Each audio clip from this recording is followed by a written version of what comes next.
And yeah, let's get to it, shall we? You go ahead and pause the YouTube player so it stops being, stops taking up my freaking memory. Hello! Good morning! Merry Christmas, everybody! It's, Bayonetta 2 time. If you can believe it.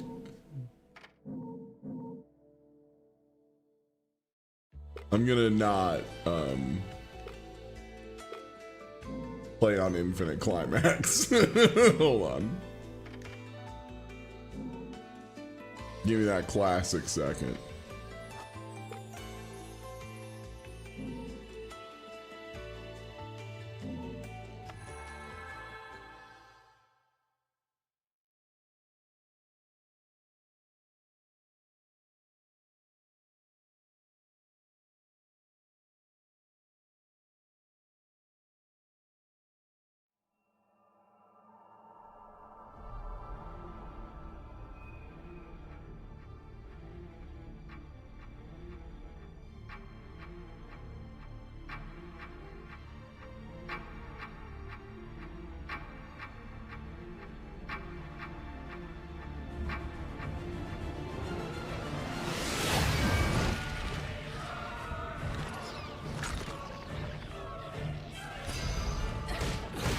Legend of Aesir.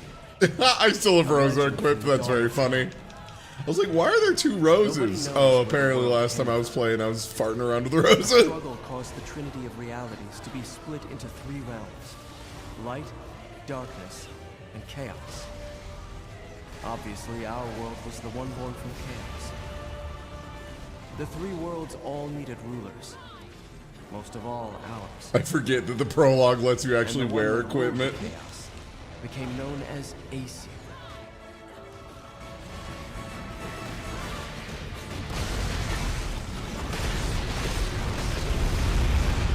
Don't worry about it. It's fine.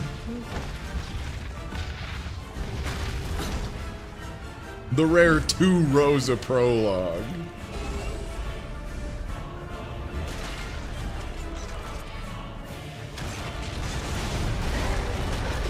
Spent the first eternity quietly looking upon the earth from his holy mountain, where we only see reality and make it match our rules of the world.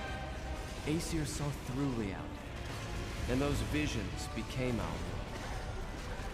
These observations became Aesir's power. Aesir's eyes were truly the eyes that created the world. However, Aesir pitied the humans for their naivete and lack of free will. So the power he wielded was split into 2 equal halves, and entrusted each to humanity's instance: the right eye of light and the left eye of darkness.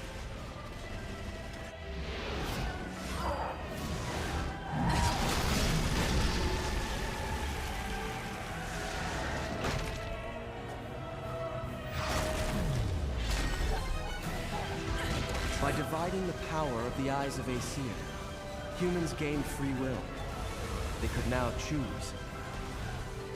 With control of the eyes of the world, the eyes that determine destiny, humans could choose their own paths. They awoke to their own identities. Man is but a reed, the most feeble thing in nature, but now we were thinking reeds. And we took our first big step towards grand prosperity.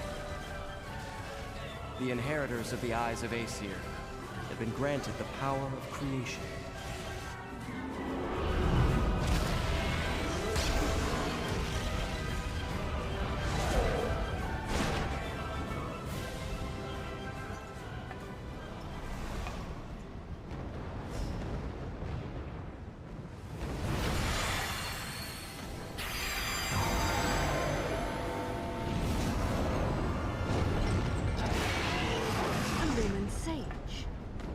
Cheeky. No one bothered telling me any of your kind survived.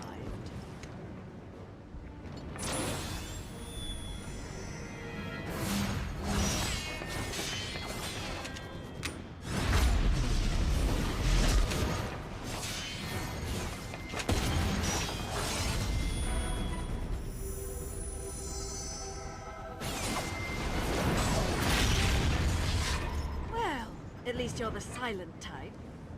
The last sage I met spent 20 minutes rambling on and on. What?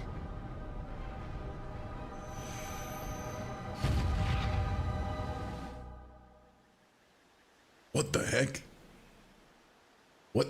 What the heck?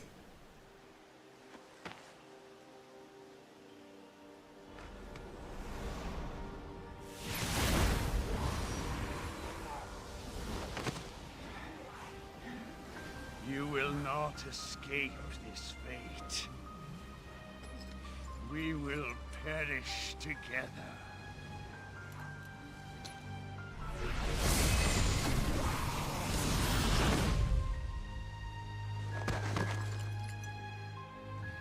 My dear, sweet child, at last you have fulfilled your promise to me. Fear not, for I am always watching over you.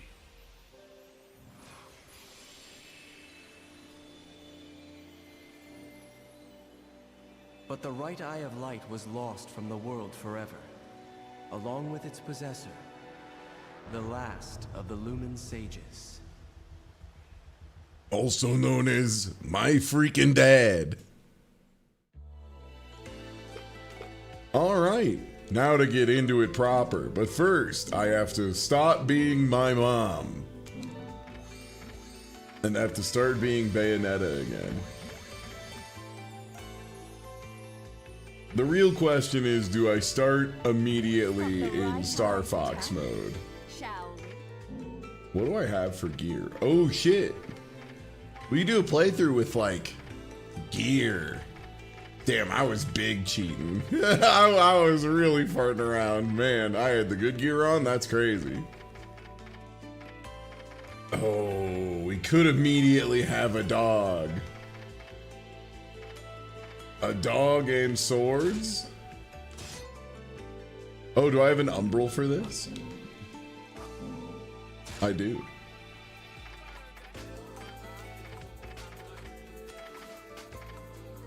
Whip. Whip. 2 whips.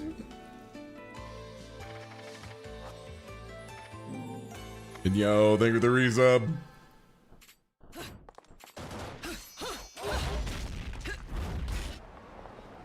Alright, we'll watch the intro cutscenes just to establish a setting here.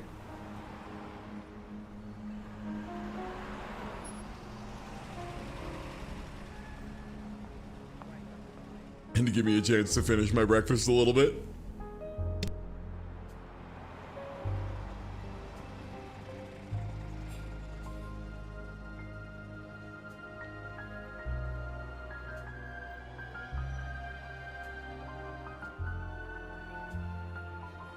The government has organized a team to investigate the continued reports of unusual weather and strong earthquakes occurring throughout the region. Officials are currently trying to determine the source of these phenomena, as citizens nervously clamor for answers. Our special report on the regional disasters, Nature Unleashed, continues after these messages.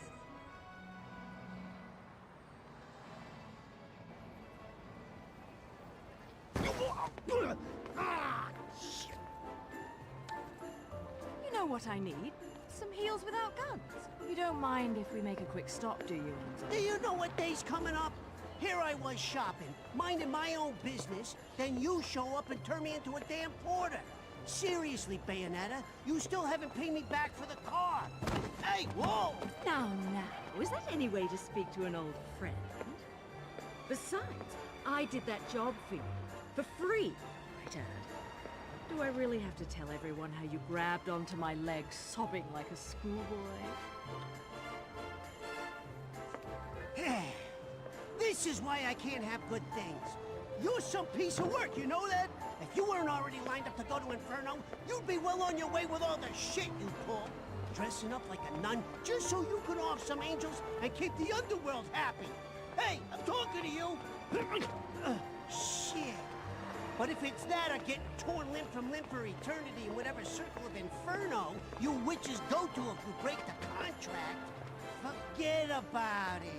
I'd off the fucking wing bastards all damn day. Oh, hey, what the hell? Hey. But what the fuck you wasting your time trying to send some schmucks off to the afterlife for?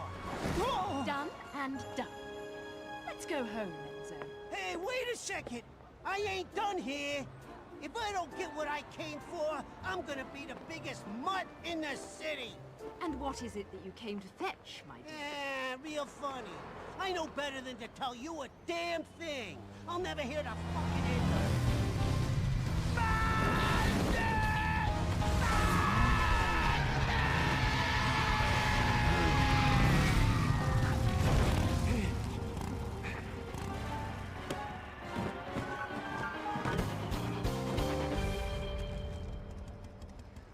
You always know how to make an entrance, John. A rare sight to see you in the city. Just had something I had to look into. Cereza, you haven't felt anything strange recently? Now that you mention it, I still haven't quite figured out how a broke, bumbling wise guy managed to turn himself into a semi-respectable family man. Forget about it. And what's this Cereza shit? You're about as sweet as my Nona's grappa, you know that? Some witch with amnesia goes around calling herself a weapon, and it turns out she really got stuck with a kid's nickname. That shit's rich, I tell you what. Our friends in Paradiso are far too quiet. I'm sure you've noticed. But they aren't the only ones. Pray tell. Yeah, thank goodness Our friends Ezio down has south the seem a bit upset as well. present tech. Also, it feels like there's a lot of wrapped up passages in there, or packages in there that like, it's Bayonetta buying shit for herself, so I don't know why, why they would do that. Yippee, the Platinum Stars are here, yay!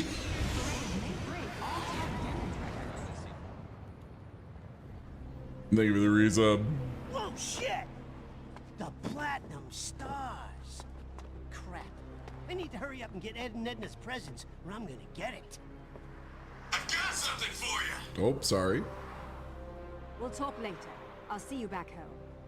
Don't forget to pick up the things for the party.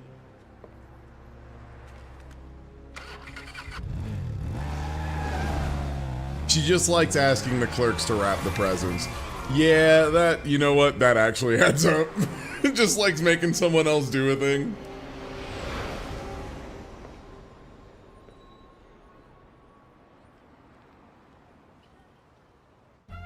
What's the matter with you? I told you what I'm after.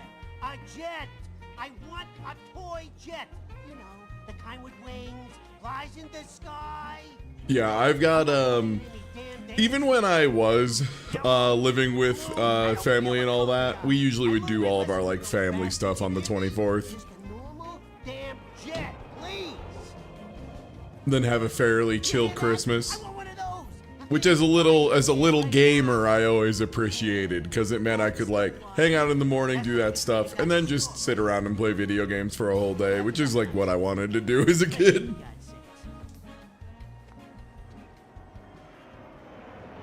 Yo, you know what? Screw the pretty ribbon. Just hurry up and put it in the box, will ya?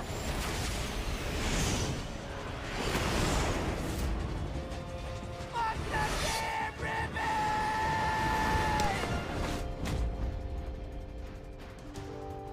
You know, I try to avoid doing this in my Sunday best.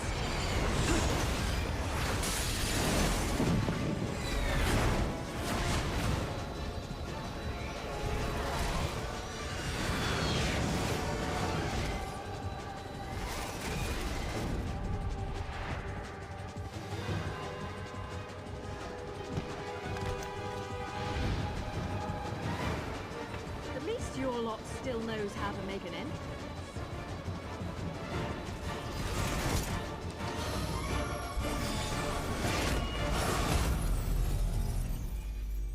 Oh yeah, Bayonetta is a very funny game. If you didn't know, this game is so comedically over the top in just about every regard possible. It's a good time. in case the lady doing a backflip nude over a jet wasn't like clear enough. This game is absurd. Patently.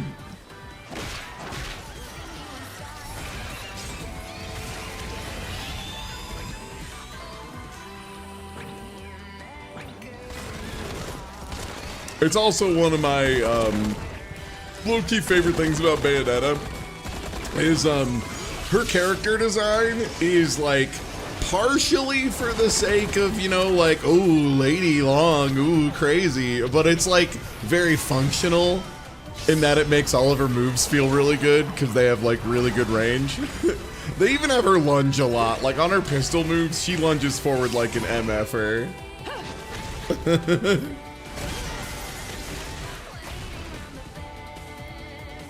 Yeah, Wonderful 101 kicks ass. I kind of want to play Wonderful 101 again.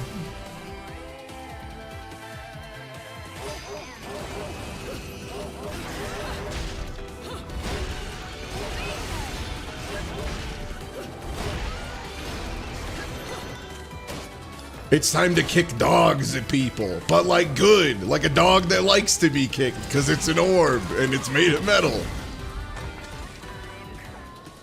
This is why I never buy anything on sale. I adore, by the way, that those guns, the shitty pistols, are an unlockable.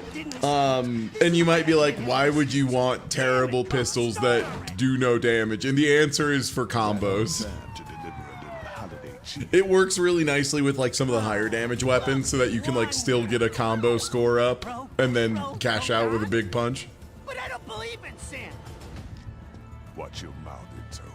I have it, but it does not work with mouse and keyboard. Oh, if you mean Wonderful 101, yeah, that makes sense. Yeah, character action games aren't great for mouse and keyboard. I'm sure there's someone out there who can do it and make it happen. Because, like, I don't know. I've played games without touching stuff. I understand how wild you can get with controls and get used to them. But, yeah, definitely not ideal.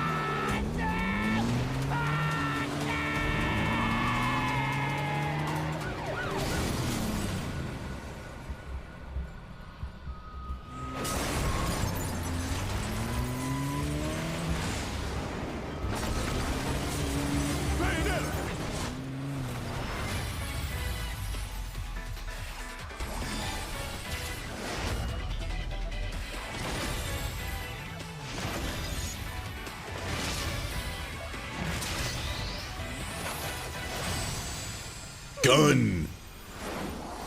This guy's going through it. If you mean Ezio, yeah. Ezio is in a constant state of going through it.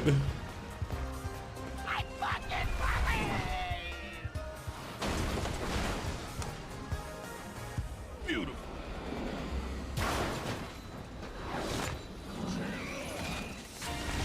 Now it's time to be naughty.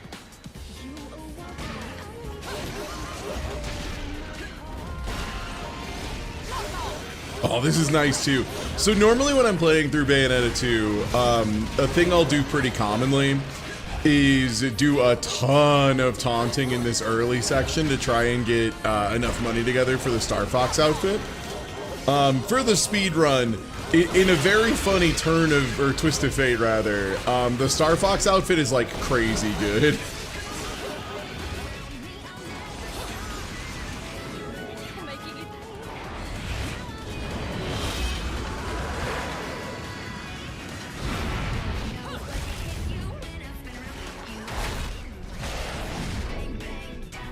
Oh, the Chomp is so good.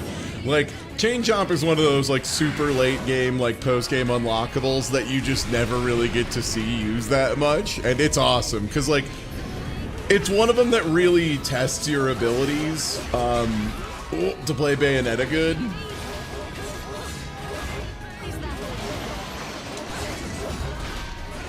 Because if you're just mashing, you're never going to get the value out of it. Oh!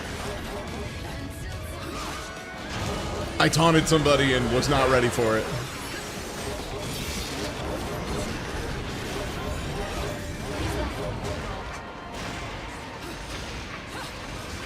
But yeah, you need to hold down the button after every single attack to get full value out of Chain Chomp, because that's how you get Bayo to kick it. And that's where the damage really goes crazy on this thing, is when you launch one of them.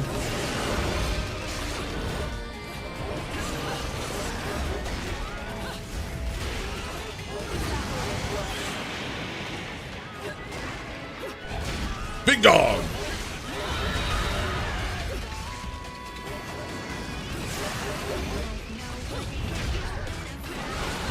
Oh, I'm bad. I was like, what weapon am I using? Oh, 2 whips. Why did I do that?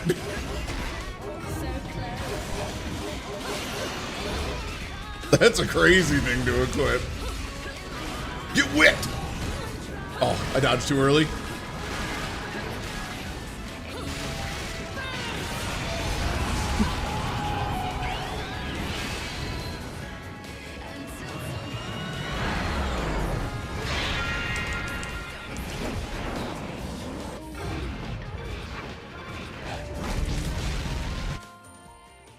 You can tell I've been playing this game for too long because I just reflexively was already mashing jump.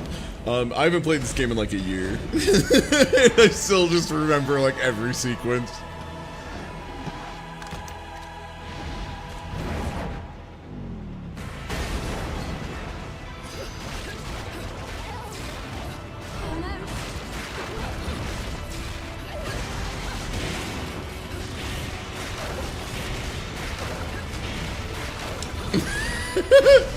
Oh man, can I chain Umbral Climax enough to just whip this dude into the ground repeatedly? That's very funny.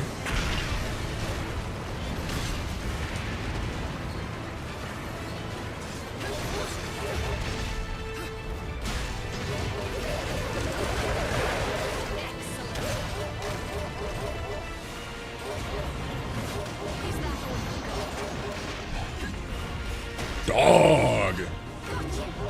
So, Cork and Seeds of Bayonetta, for anyone who doesn't know, this is a character action game with a huge emphasis on dodging at the right time.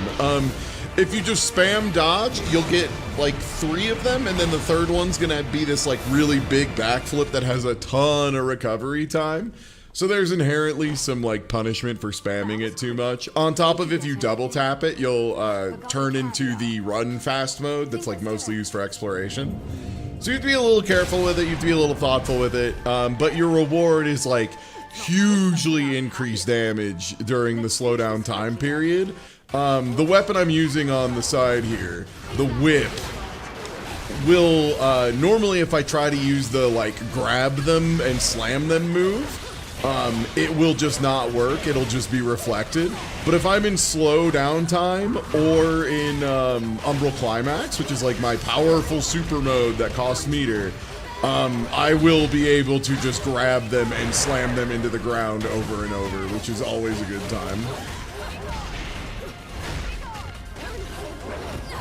Oh, I dodged between the hits.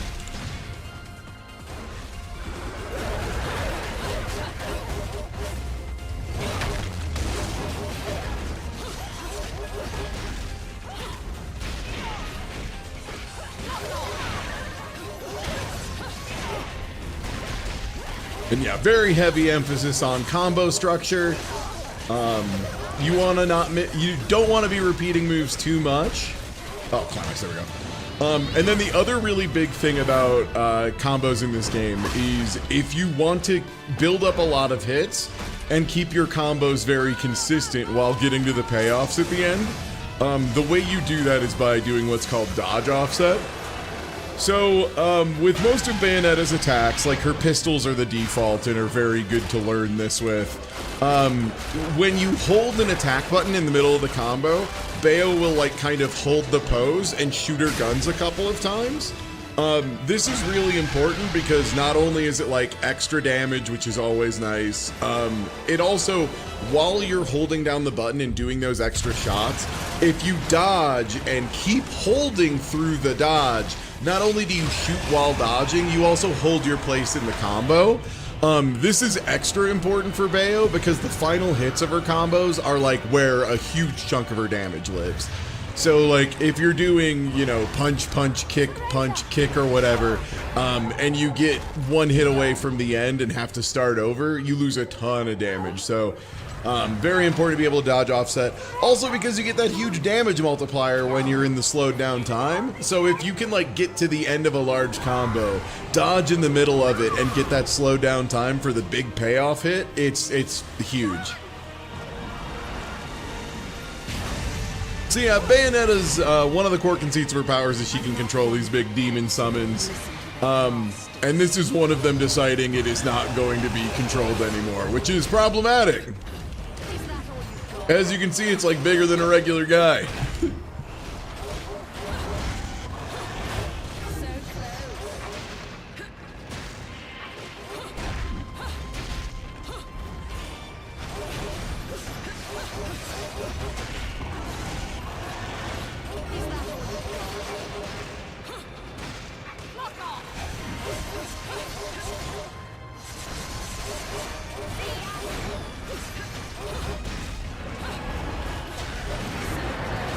So that's a great example.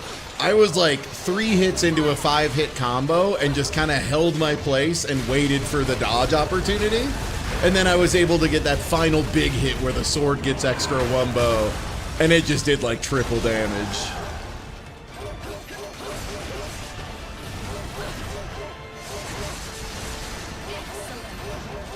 I mean, the secret with the flying combat is that it is very, very two-dimensional.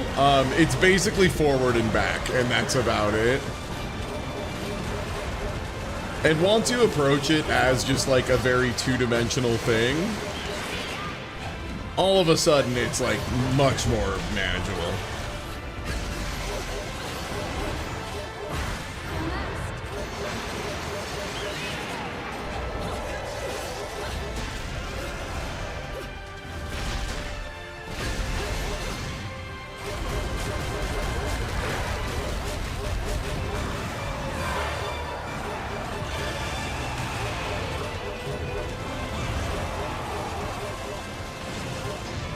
Nice. Okay, that should be a full combo for that boss. That's actually pretty good. That dude is like easy to mess up dodges on. He's got some weird slow stuff. Oh, and then I will give my my accessibility notification. I always have to for anyone playing Bayonetta 2 who's new at this. So there are QTEs in this game. They're very low impact. Like they don't expect you to mash a lot at all. Some people struggle with the spin the stick ones, but the trick to those is you can spin both sticks at the same time, and it adds them both together.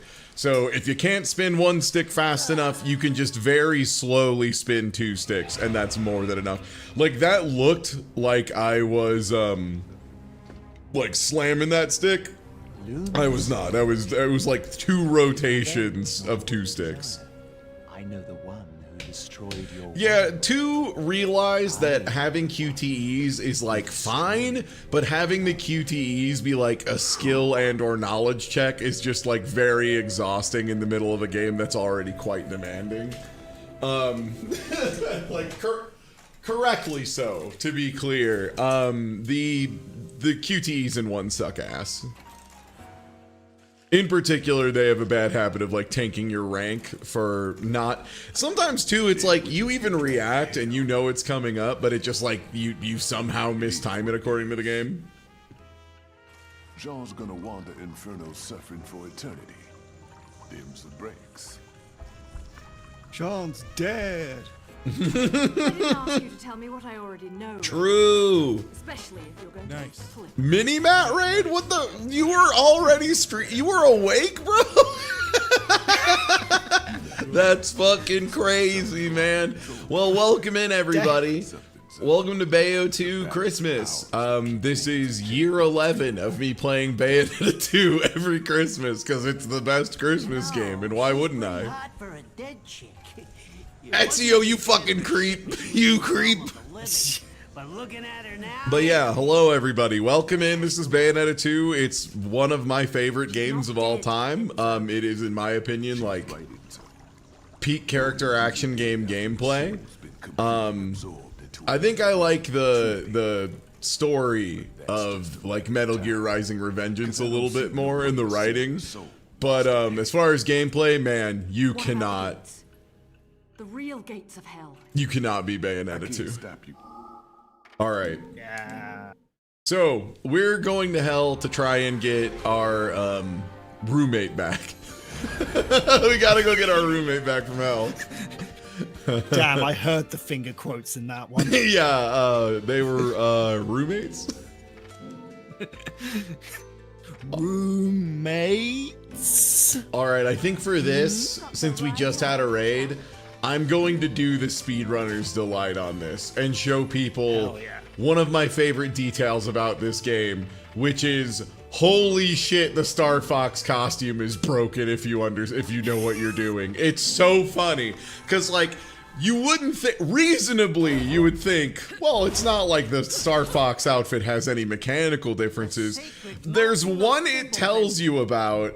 And there's one it doesn't tells you about. So the one it tells you about is that you get the charge shots for free.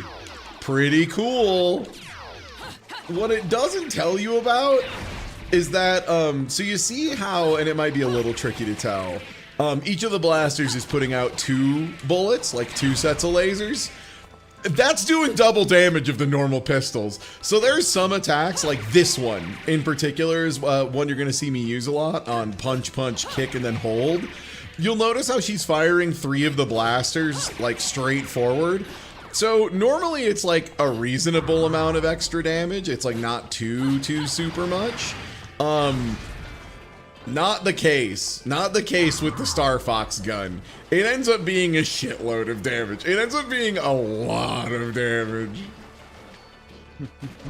All right. Is this the Switch version? This is an emulated copy of the Wii U version. Yeah. Yep. After my more high fidelity. Yeah. In my many years playing this game, I have found many different ways to play through it, and definitely this is my favorite now, purely because the load times are crazy, everything runs super smooth, it looks really nice, like, just a good way to play. Okay. Do I remember? Can he do it? Also, Merry Christmas, man. Merry Christmas, Dubs!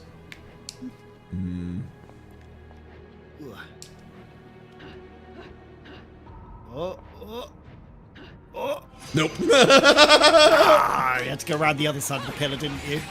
It's like really specific. Yeah. You can skip this fight if you know the way to do it. So the other thing is, Christmas. You don't feel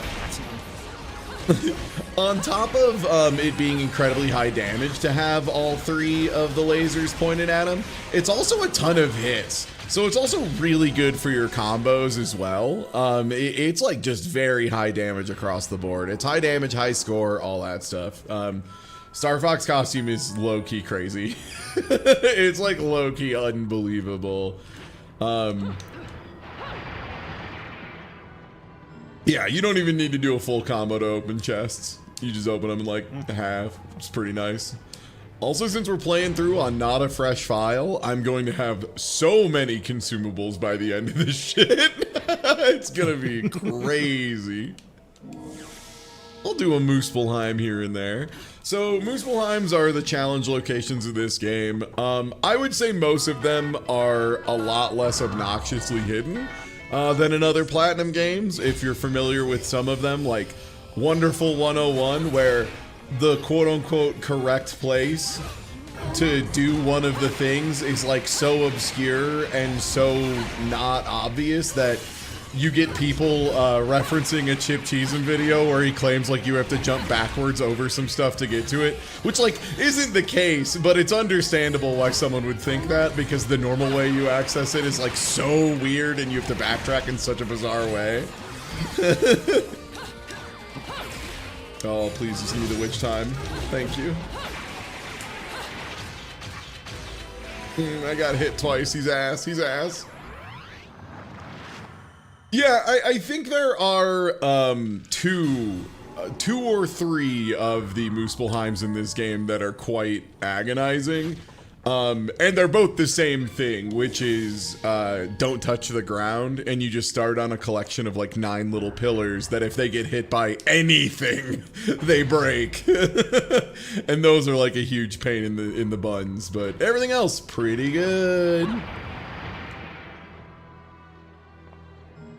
All right, let me grab. I'd put down YouTube chat for a second, and I don't want that. The constant chain chomp barks are killing me. It is one of the best features of the unlockable chain chomp weapon, is being able to go. It's just such a good noise. I believe there's a hidden encounter over here. Yes. I'm gonna cut these dudes in half.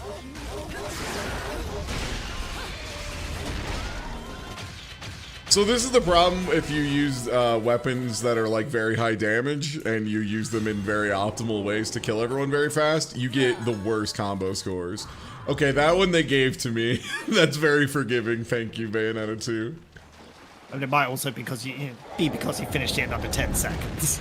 Yeah. Oh, well, it gave me platinum for combo score. So, like, there's... Yeah, there's, like, it rates individual pieces of stuff. That one's probably just very forgiving because it's, like, 3 fucking guys, and they understand that there's a chance you just explode them.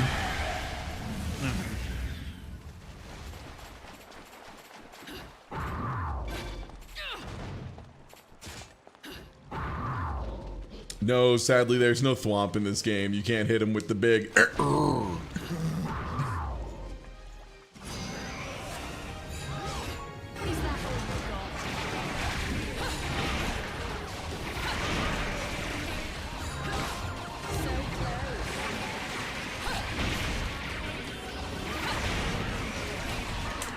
So another thing I might have failed to mention a little bit when talking about combo structure in this game is on top of wanting to get to those big Wicked Weave finishers at the end of the combos, it's not just to get... Another thing to know is that the longer the combo is, usually the stronger the Wicked Weave payoff at the end is.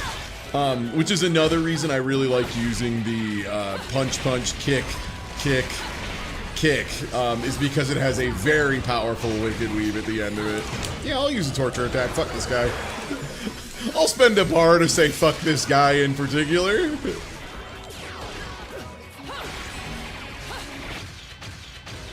Yeah, other than taking a hit, that was pretty good. And yeah, you might notice me doing a bunch of dodge offsets here. Because again, if I were to, for example, do... like light, kick, and then dodge without doing it, I then would have to start the string over again, so on and so forth. But if I'm holding the button, not only do I shoot the whole time I'm dodging, which is obviously a great little bit of upside, I also hold my place, so I get to my big finisher at the end, which is great.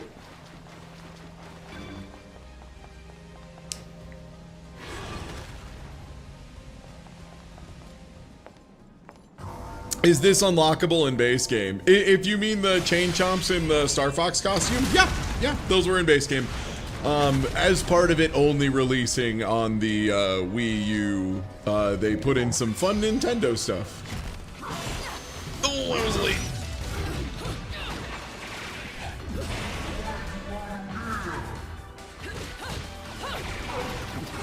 What was that, sir? There we go.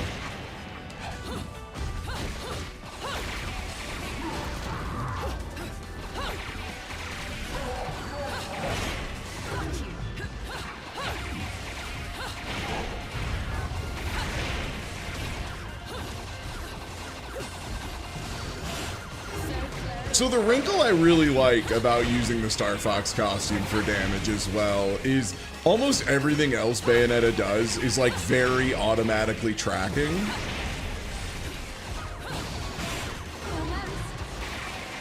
And the guns aren't. That is something that you do have to be like manually lining up your shots, which occasionally means you'll get opportunities to do absolutely crazy things where you're shooting like 3 enemies at the same time on one of the attacks that like shoots in 3 different directions.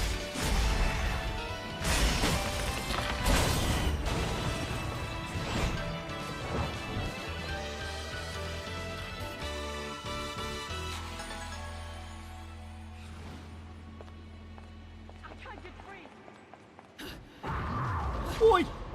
Oi, it's me! Yu-Gi-Oh! I'm stuck under some rocks! Please! God, speaking of Yu-Gi-Oh!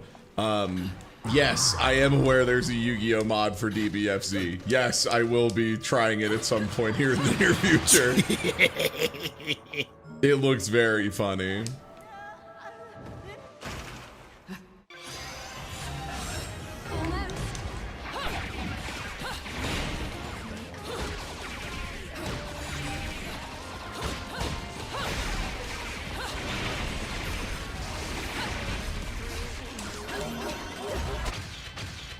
Bonk. What a good boy.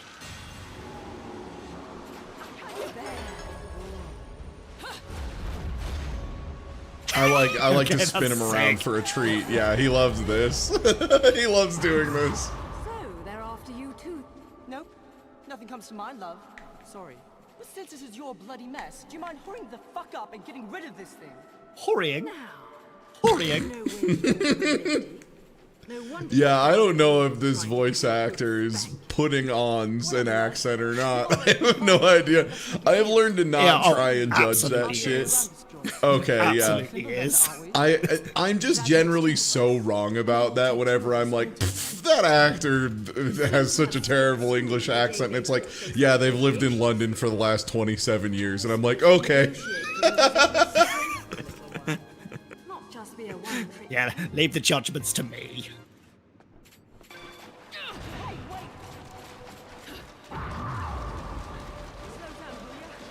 Yeah, to some extent, I think that's like partially intentional masterful mimic of Bayonetta being the coolest character in this game, like bar none. And like every so often you get other people who are like pretty cool nearby, but it kind of just serves to like be like, okay, but Bayonetta is like notably cooler than that.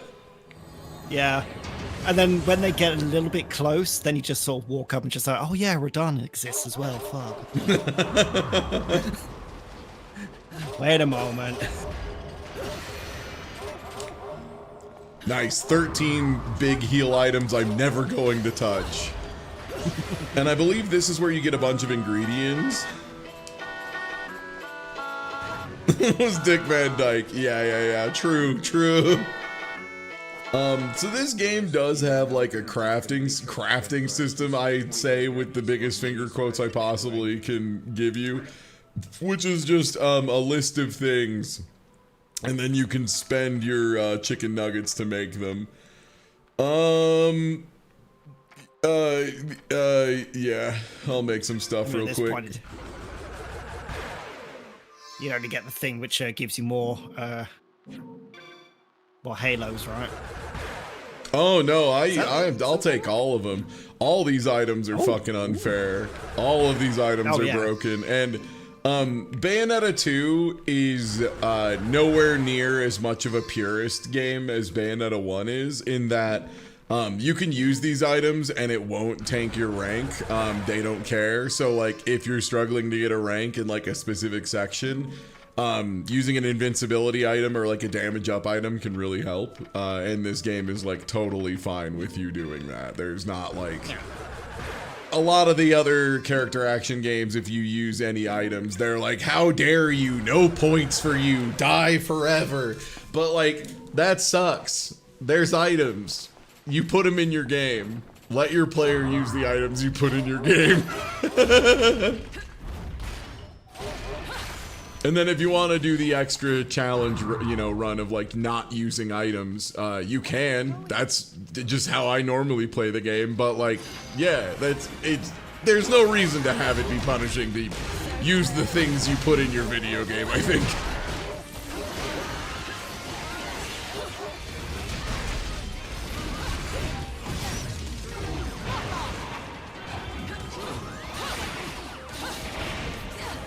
Oh, I didn't see that he had already shot the big arrows.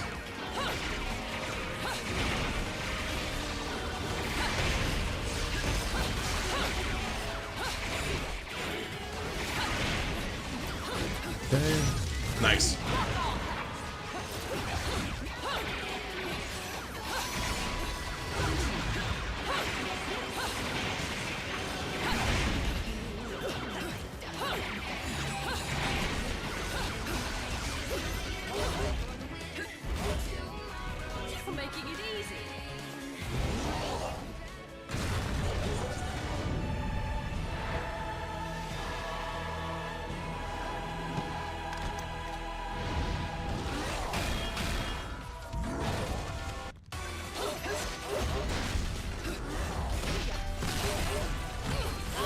Oh, that attack is so weird. Big dog! Hit him with the big dog! My powerful super mode, where I summon the power of bird, plus a bigger than regular dog.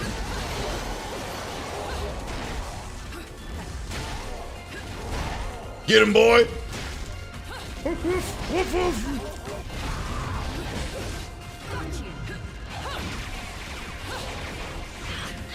Oh, my dodger's ass.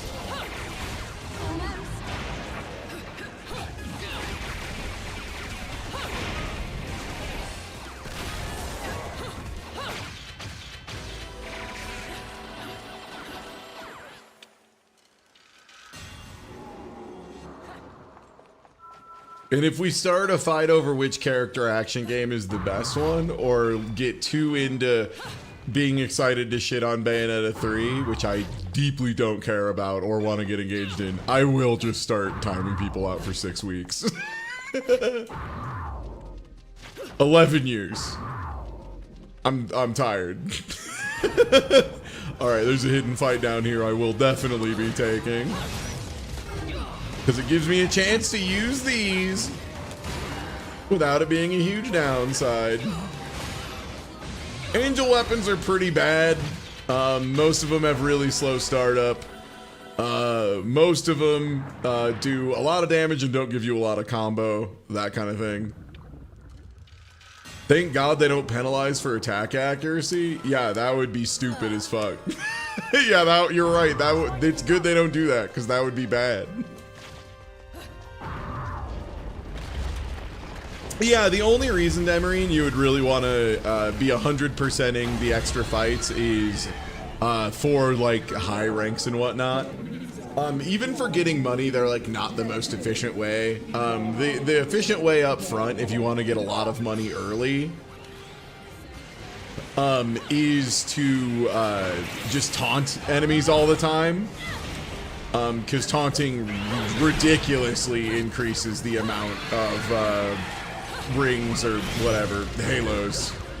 They're not rings in this game. Sorry, you know how it is. A guy sees one Sega game and all he can think is it's rings.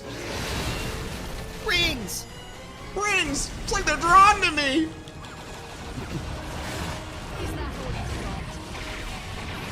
Would you ever play Sonic Boom again and get paid for it? No. No, like, the big secret of Sonic Boom is that it's just a fucking boring game. Like, okay, it's fair enough. Just not interesting. The only reason it was interesting is because you made Maddie very, very uncomfortable with the weird stick wiggling, which sounded very wet for some reason.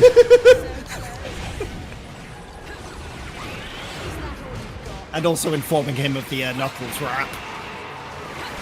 Yeah. I can't believe you didn't know about that.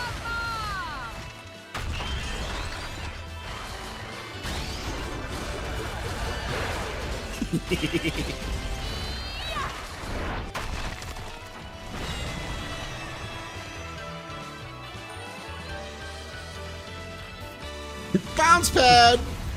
Yeah. Archimp, I've been... the fucking AAA Mario video has been stuck in my head for, like, since I've seen it. And Sonic Boom had so much of that shit. Huh, a mushroom. I should check into that later. Like, it had, like, a lot of lines like that. Alright, focus, M. Fucking Focus M was like, oh, brutalized me. Okay. Bayonetta default, please. And my second. We've had our fun. Yeah. I won't be too much of a little freak with it. I will, however, equip the Takamizuchi. God, I never get it right. Takamizuchi.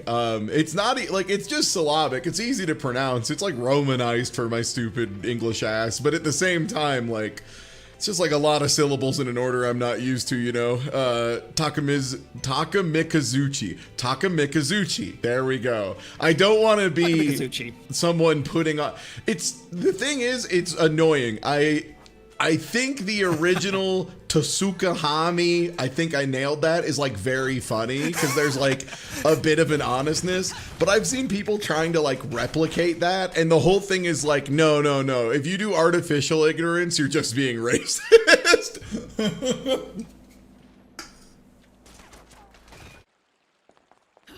And like seeing some fucking little white girl on TikTok be like, I can't even remember what character name they were pretending to try to pronounce, but then they were like, origami, and it's like, okay, it was like orihime or something, and they were like origami, and I'm like, that's just racist, man.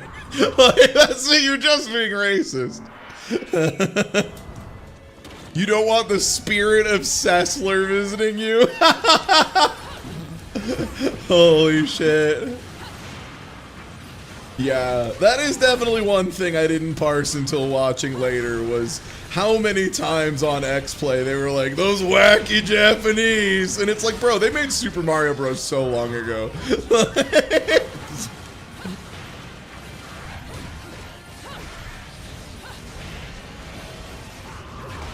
So these guys with the funny staves have the distinction of being one of the most secretly problematic enemies in this game. If you let them rock.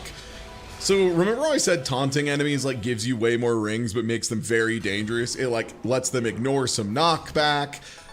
It lets them swing faster. It lets them focus on you even if you're not focused on them. Like, this game is generally fairly polite on lower difficulties about only making enemies you can see attack you. Not the case. Welcome to the stupidest secret fight in Bayonetta 2.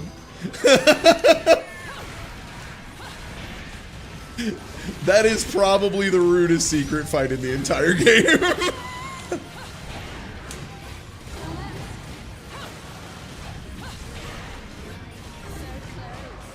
Nice. I love when a guy shoots an orb at me from very far away and it lets me proc witch time.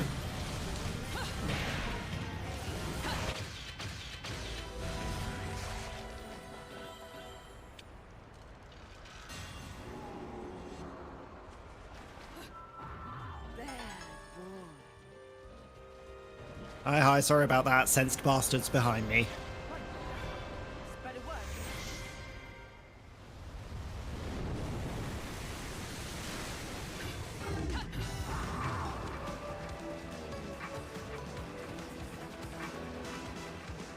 Did I miss it? Did you miss what? Christmas? No, it's still Christmas. You got it. You're here. Or a sage, for that matter, pull off something like that. Come on, love. You think I'm just gonna tell you my secrets when I Bayonetta 2 is already out of Nintendo exclusivity prison, if you know how computers work. Oh, the secret fight. Yeah, that was the secret fight. It's just after you do the QuickTime event to run over water, instead of running over water, you just turn around and walk behind you. It's really stupid. Baba Booey.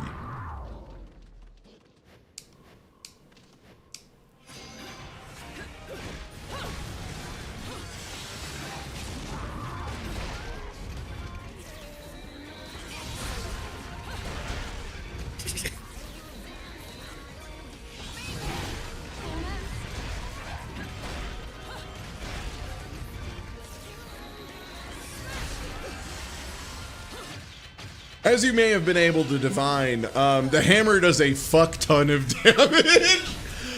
In particular, the Takamizukuchi, fuck, I fucked it up. If you charge it, it gets a buff on it, and the buff actually sticks around for quite a bit. So if you can manage to work those charges in every so often, the payoff is quite high. And I believe now that the room is rebuilt, this is a secret fight?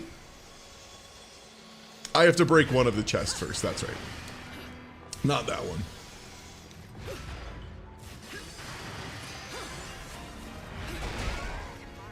Wow, chest.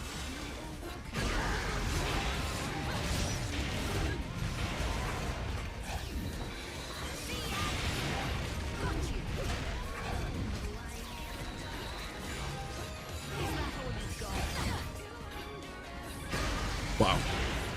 Can't believe that got blocked. Them's his cheapies, brother. Don't you know blocking is cheapies? Get out of here.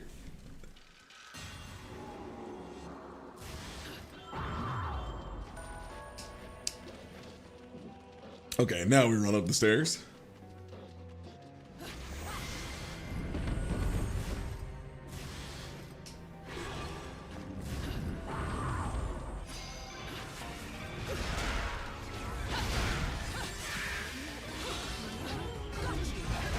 Oh, that guy's got a buff.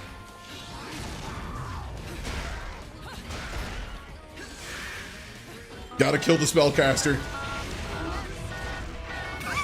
Nice trade.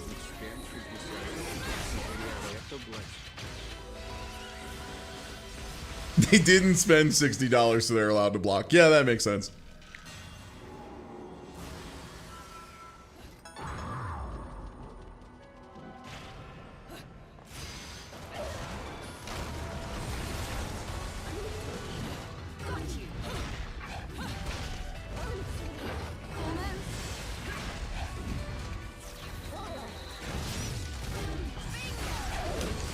That is so much damage.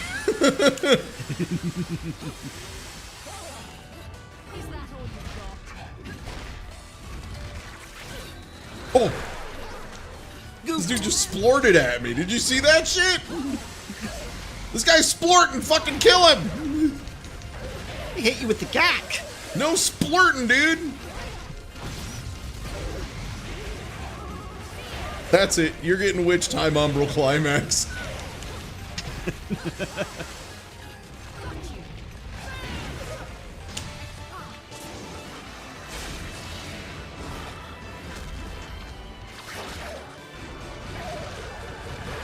I hate that I remember which QTEs are which thing.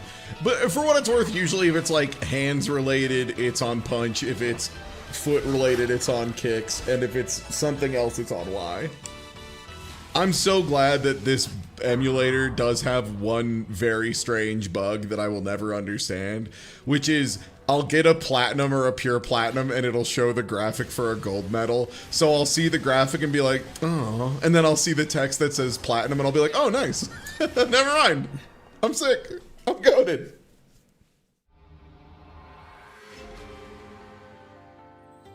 I think we skipped like 3 Muspelheims. Yeah. A gold for not doing 3 parts is like pretty crazy good. I was gonna ask about that. Yeah, it's like the stupidest bug. It's like the only bug that I've noticed, but it's very, very stupid. Okay, what if Chernabog is a very funny weapon? Undyne is okay.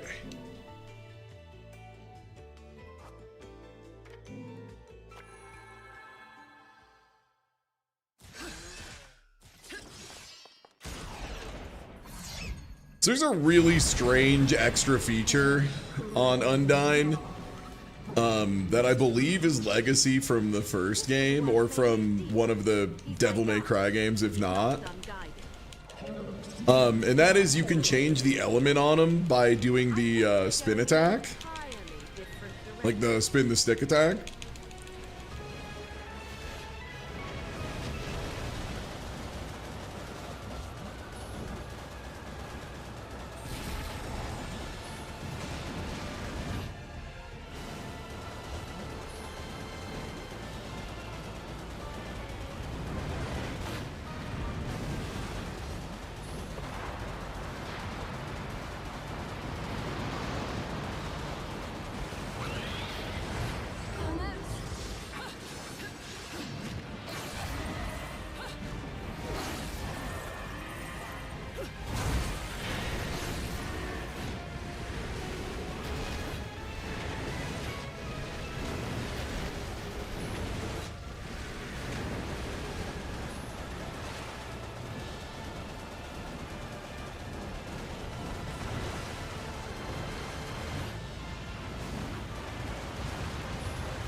Yo, thank you for the resub.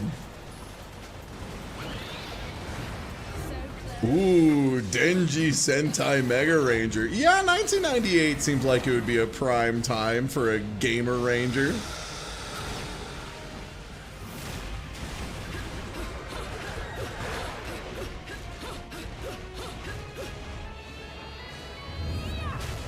Oh yeah, this game's sick.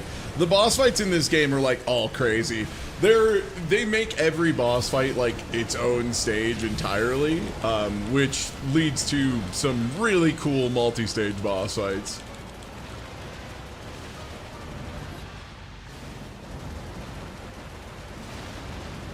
This segment is more or less the how good has Twitch's encoders gotten in the last year test. The answer might surprise you. It's been pretty good lately.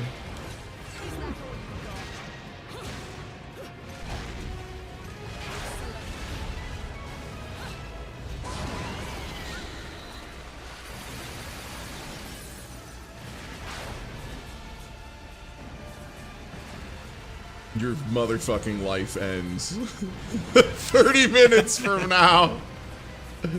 Bro, I'm down backing in the corner. You gotta come to me. How do you approach an Umbra Witch with charge? That's it, it's over for you! You've no idea how long I've been saving that.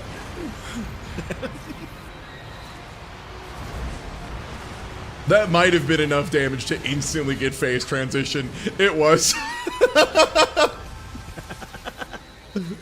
That owns.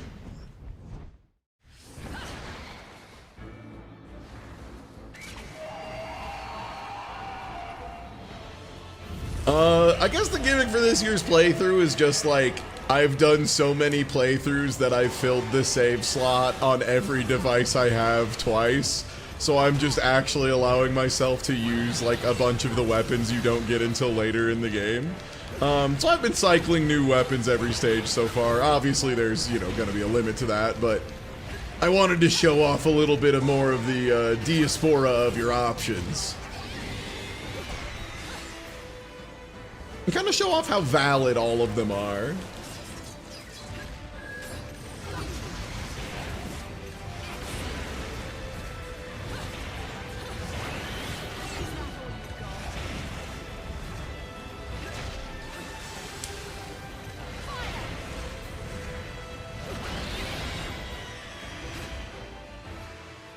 No, let me start charging, let me start charging. Yeah, we've done the Rodon fight.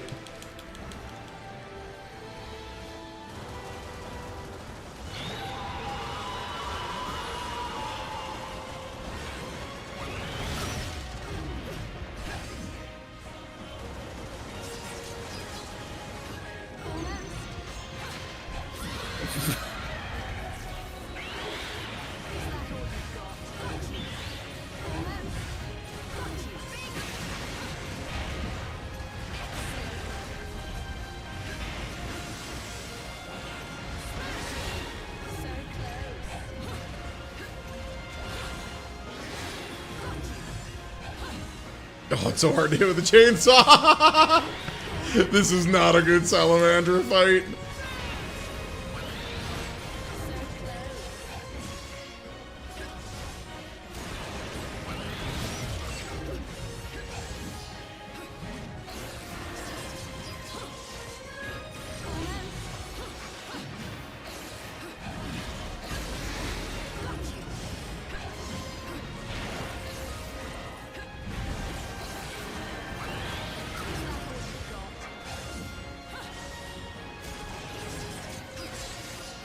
Yeah, because at this point, like, you're probably going to be using the sword in, like, your first playthrough, and that reaches, like, 3 city blocks. Yeah, or your guns, which those just always lunge in a lot and are very fast and forward-moving generally.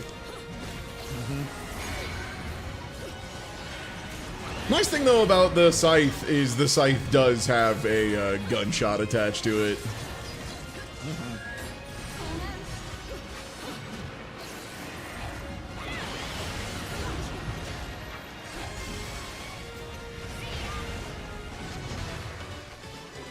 Not too bad.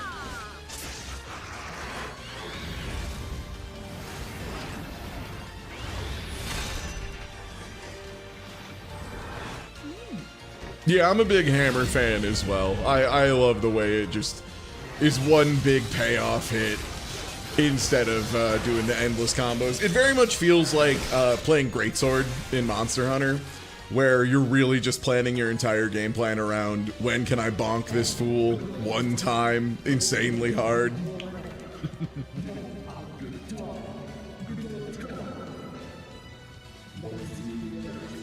You can't go to Fimbulventer! Why? 'Cause we don't want you bringing Yu-Gi-Oh to his other half, who's not his dad, but it's like an older version of him, but they're the same guy? You know how it is. All right, character settings. All right, time for a change. All right, this is the one. Go ahead and 2 chainsaws and gun and foot sword. Feet, foot, feet, swords on your fucking feet. You got to it before I did, Dan. And I muted for a second just to like cough, and then just as soon as I heard feet, I was just like scrambling to like unmuting for feet, foot, feet. Yeah. Yeah. As one does. No, this is the wrong spot to backtrack. Oh yeah. Another thing this game is nice about, it recognizes that Bayonetta is not a platforming game and does not punish you for doing bad at platforming. Oh god, right, you just stabbed me right away when you load in.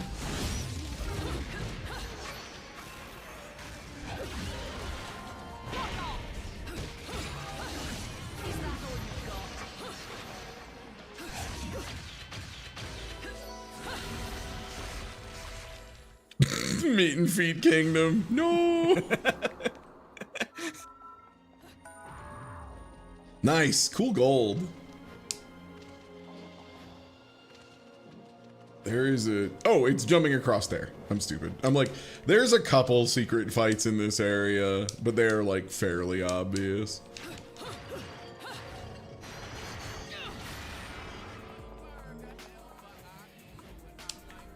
Yo, Merry Witch time to you as well.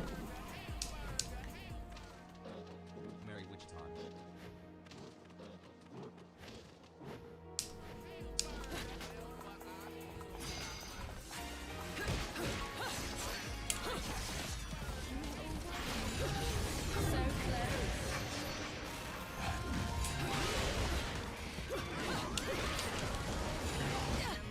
Oh. I was trying to do punish and it just took the punish prompt away.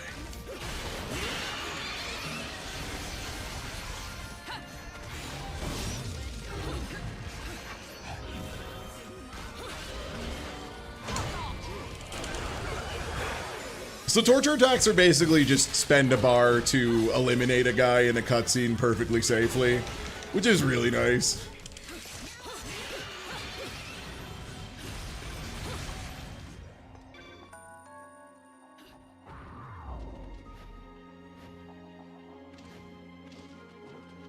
Oh yeah, 11 years running, Hunter Green.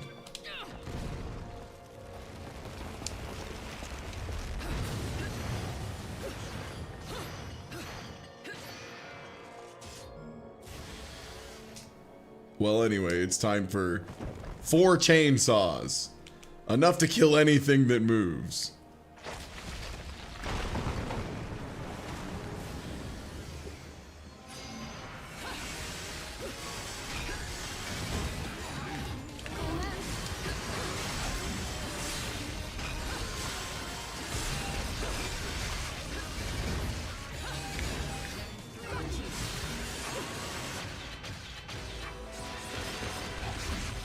By God, he cut him in half.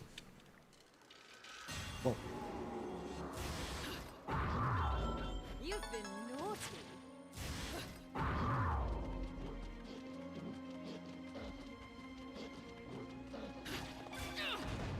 I remembered I don't have to do the puzzle of walking through a thing. Oh yeah, we're gonna get a free witch time here because I pressed the dodge button during the cutscene when Bayonetta was about to get hit. which is one of my favorite secret features of this game. If an enemy goes to hit Bayonetta in a cutscene and you press the dodge button, you get a free witch time when it's over.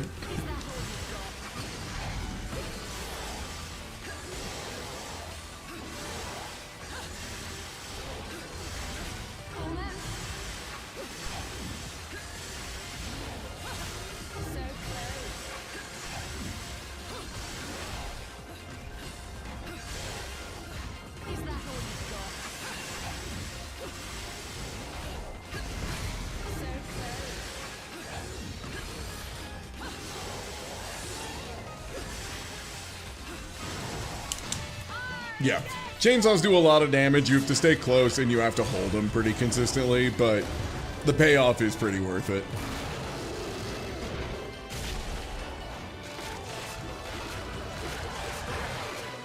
Did not know that? Yeah. There's a ton of little secret tech in this game. It's a late stage platinum game, so there's a lot of stuff in there. Had Bayo 1 and 2 sitting on my shelf forever? Yeah, I would definitely give them a shot. I would not feel bad if Bayonetta 1 doesn't click with you too much. I would go to 2, play through 2, and then maybe come back to 1. I think gameplay-wise, Bayonetta 2 is just like a lot smoother in my opinion. I like it a lot more on the whole. But Bayonetta 1 has its merits, for sure. I have to get to Fimbulventer. I've gotta go to Fimbulventer. I need to get on a computer.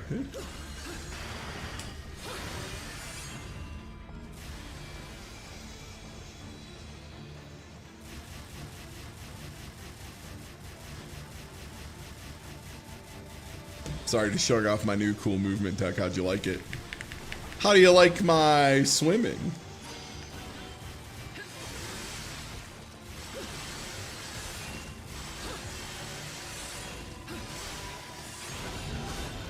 There we go. Hey, I was like, one of these guys is gonna fucking attack me.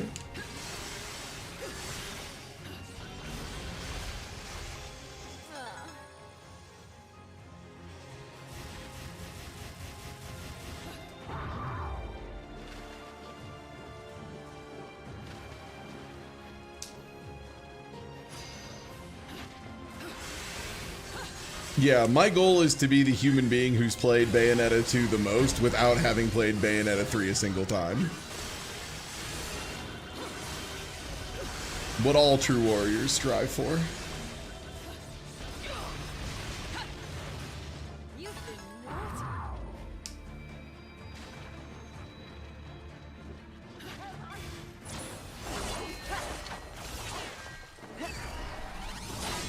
Yeah, there's some things I really prefer in Bayonetta to Devil May Cry, even as somebody who, like, first character action game was Devil May Cry 3 initial release.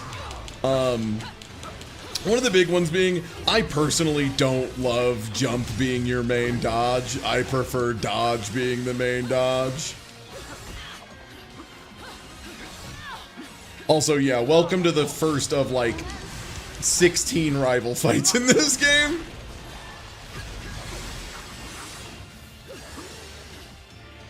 This is a game that heard everybody claim the best part of every character action game was the rival fights and was like, bet, and made like 4 separate rivals for you.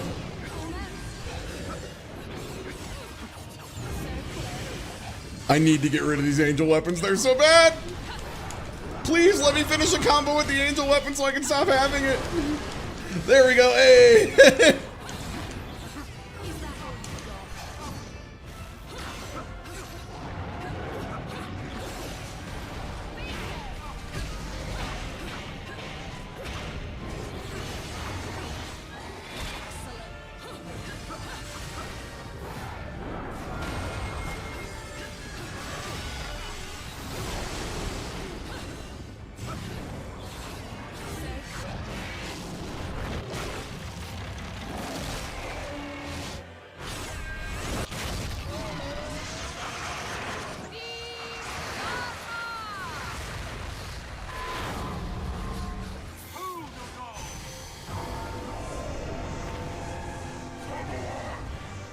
And now it's time for the legally mandated platinum punch out. segment that they do all need to have, or else Camilla goes to jail.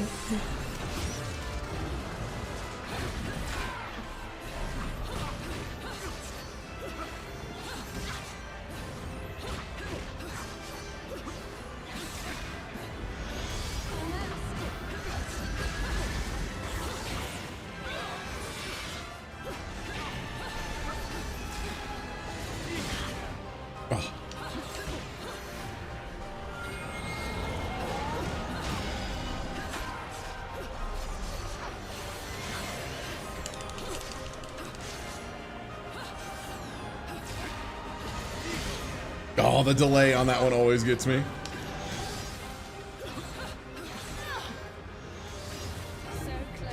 Thank God he does the blue orb every so often.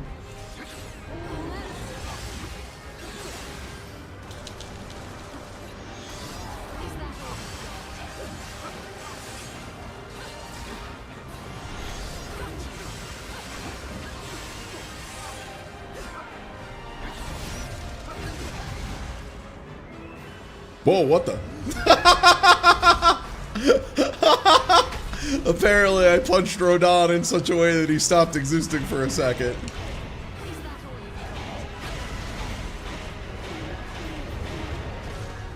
Oh, I took a hit. I suck. I took 2 hits. Umbral climax mashing.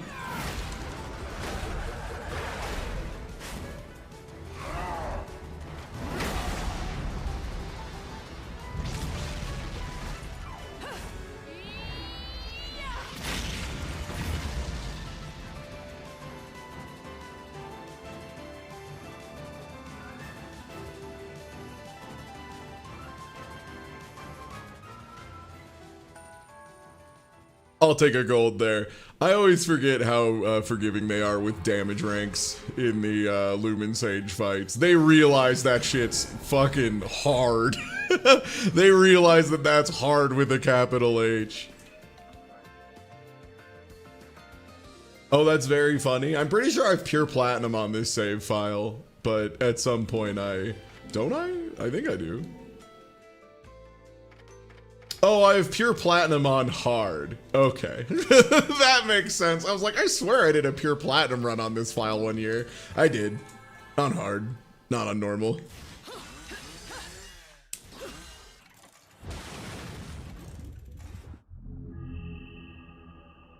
Snake mode.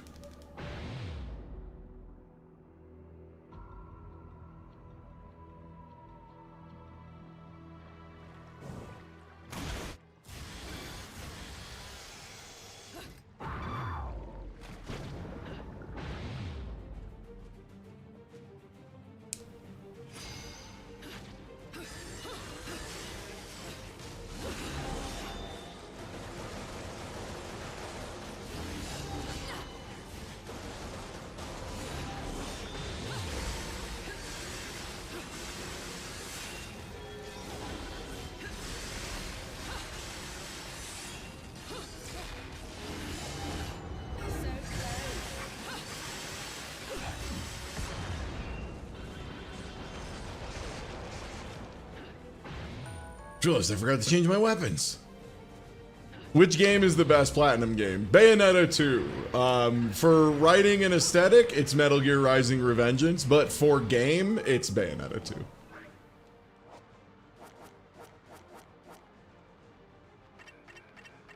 Wonderful 101 is neat, but it's not a play every year for every year for 11 years kind of game. It's good though. We haven't used the bow and arrow at all yet.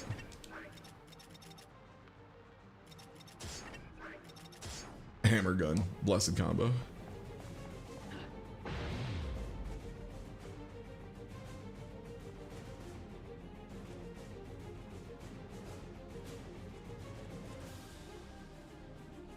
Yeah, Wonderful 101 is a touch too long, and it has a serious tutorialization problem. Wonderful 101, if you play it raw without like any kind of outside information, is rough. There are so many things that game has a vested interest in just not telling you. Things that are, in my opinion, pretty crucial to have the game being fun.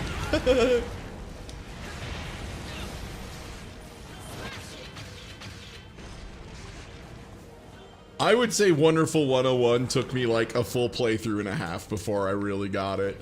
In particular, using stuff like canceling your moves by like summoning another drawn weapon and like continuing going at the same time. It's a little hard to explain, but that was definitely pretty tricky.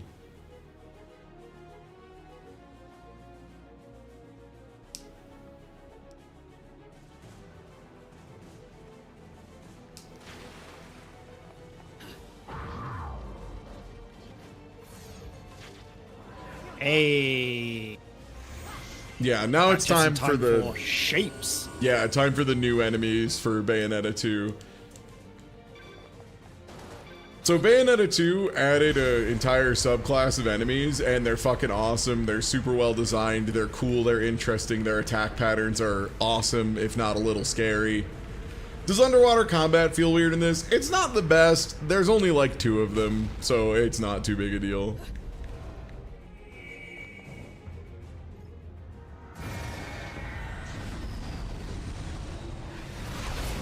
Glad it wasn't just me. I thought I was missing something playing Wonderful 101. No, it's got the absolute worst tutorialization for a game that is so different and so complex.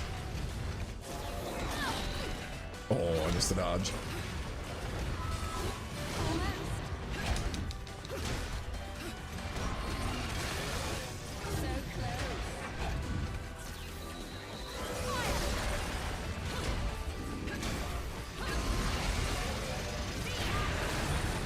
Now we have a hammer with meter.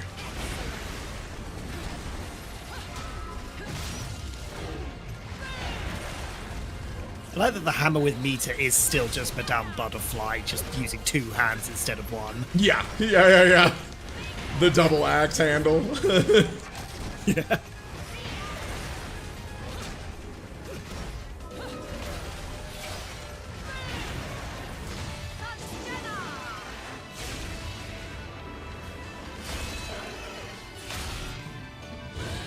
Oh, and I'm not even saying like Wonderful 101 is or isn't a game for a lot of people.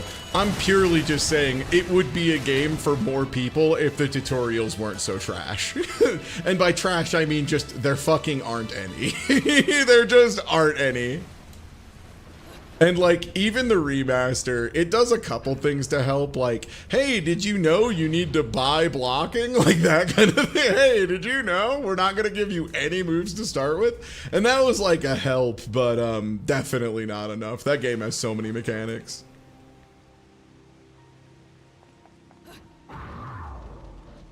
So it's not that Chain Chomp's weave is Bowser, it's if you're wearing one of the princess outfits. If you're wearing Daisy or Peach, then all of your Wicked Weaves become Bossword.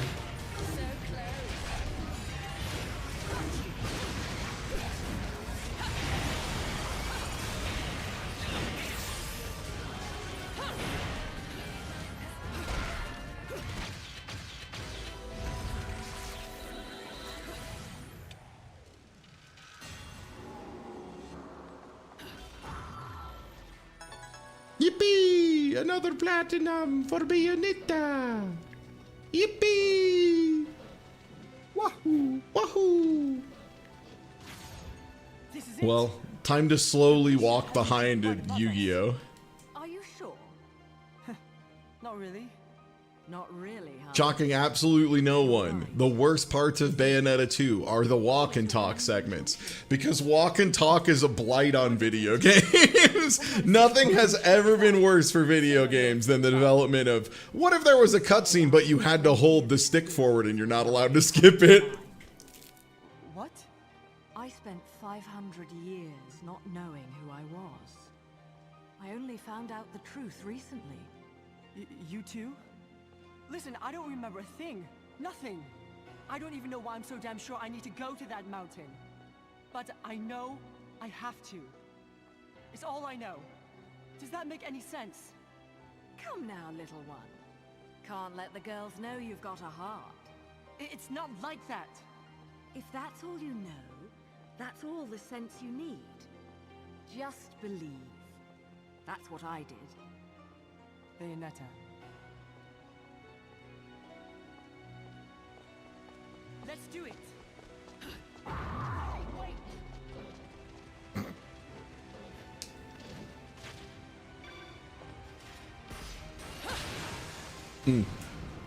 I tried to check, and I accidentally fired my damn yo-yo. Oh well.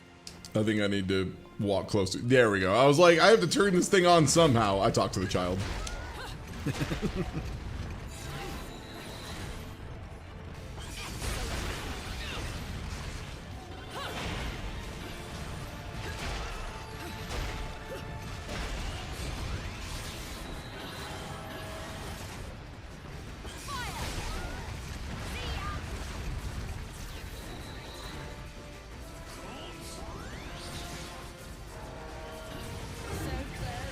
Where's this fucking guy?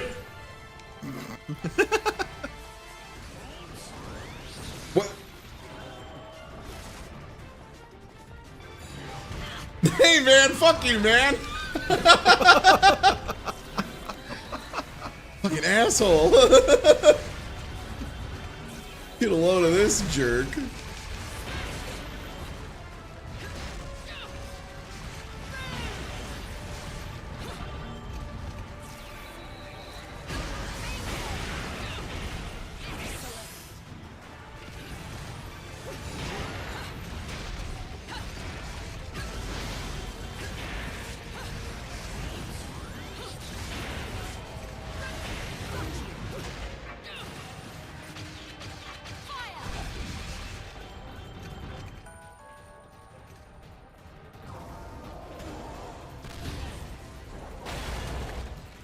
Shit! We're not going to make it. Oh no! I'm going squirrel mode. I think that's my favorite part about this character, is that like, of all the animal forms he could choose, he always chooses like flying squirrel, which is like a great pick. So we collect rings like Sonic because this is a Sega game, but also because they're halos from angels. And that's a beloved currency.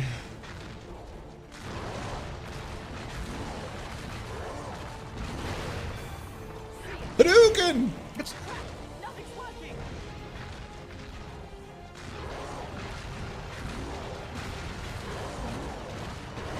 He's chasing us now.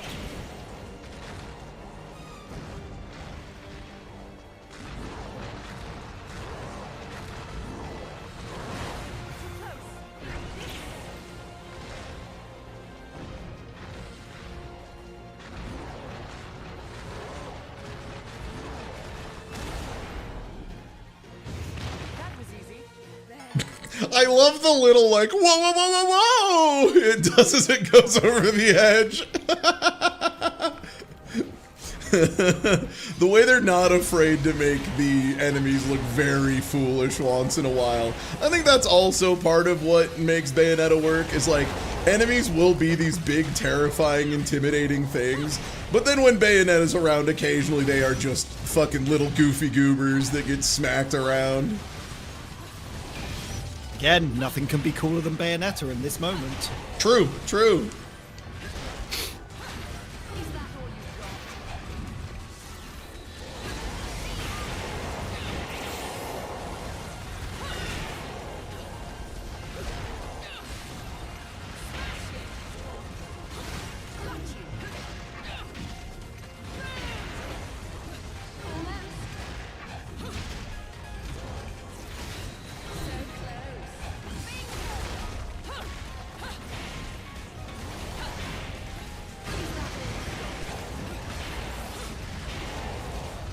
Oh, wild ants? Yeah, let's not get it twisted. Loki just got out of the way. He didn't get dunked on by Loki. He just moved.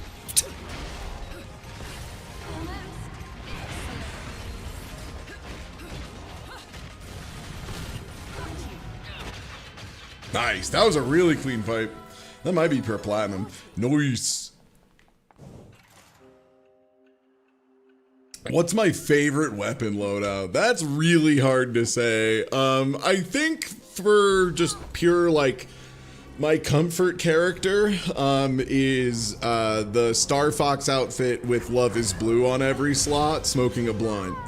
That's that's what I like if I just need to not think too hard and play the game good, but that's just because I have so much time into that weapon. Right. Let's go. Let's. A, because it's the default thing you start with, which I've done, like, in actuality, probably like over 20 playthroughs of this game, so like you get a lot of chances to use it. And then if you're doing speedrun stuff, you get the Star Fox outfit, and then the damage and combo output is obscene.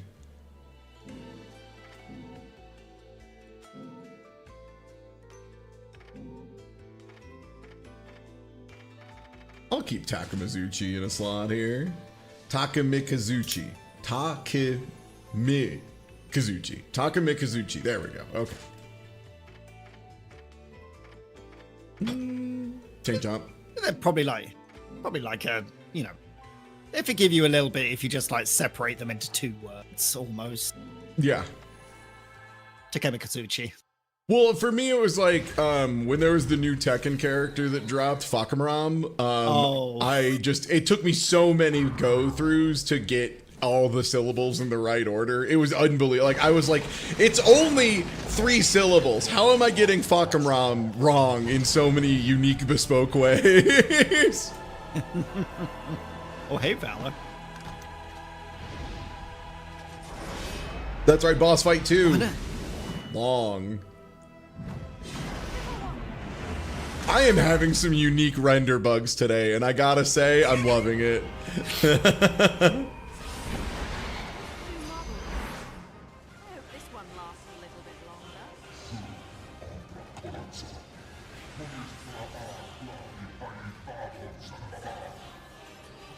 that's just going to make me take him there. After I've taken care of my business, of course. Oh. Is that all you've got?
Damn, I wasn't sure what part of that hit me.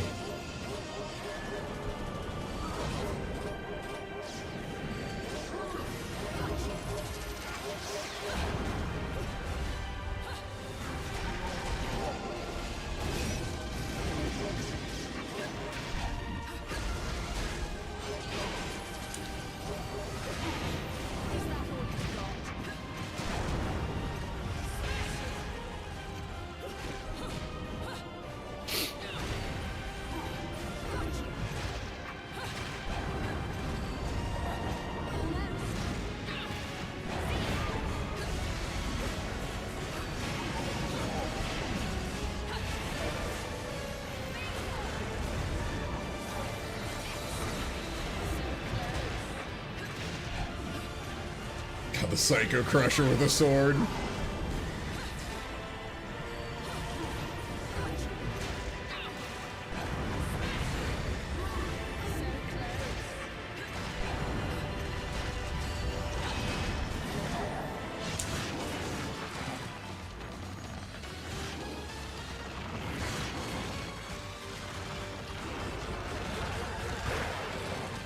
I don't think you'll be be able to get a new one of those.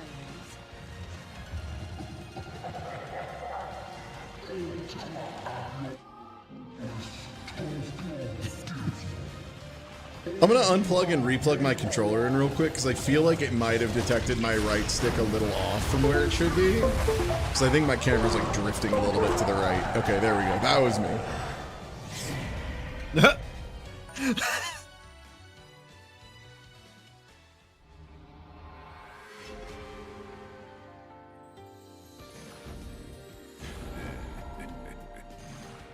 Damn, I got hit a lot.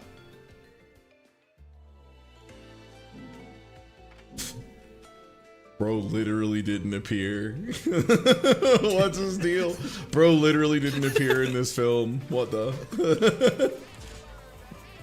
The bro didn't render for someone who didn't actually show up for their like a fight in the bracket.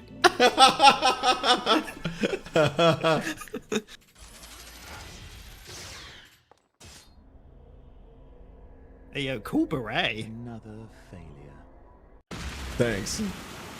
It's based on a little guy you might have heard of. Whoa, I'm Super Mario. Oh shit, I didn't actually notice. I thought it just came with the bow for some reason. No, yeah, it's for the chain chomp.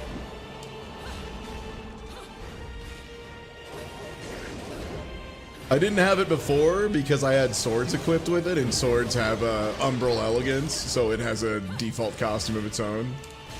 Yeah.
And yeah, happy Bayonetta 2 to you as well, Fafnir.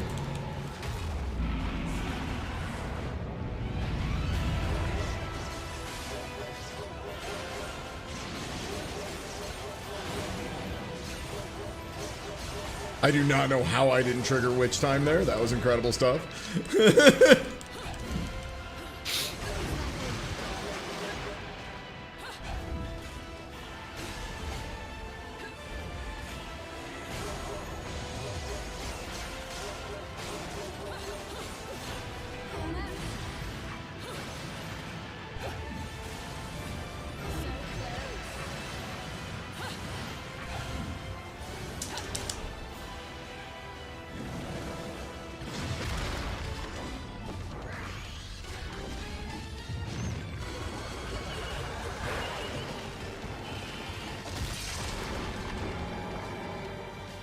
Rude. Rude. Rude thing to do. Okay, here comes Loki doing one of two combat things.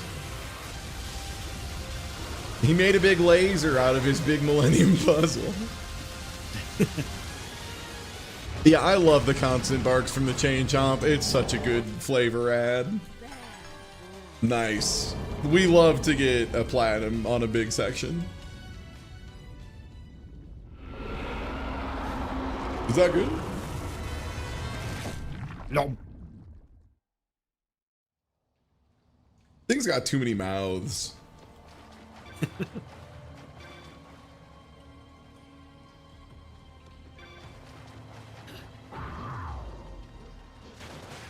And now we get to collect the alternative to Halo, which are orbs. I wonder what those red orbs are about.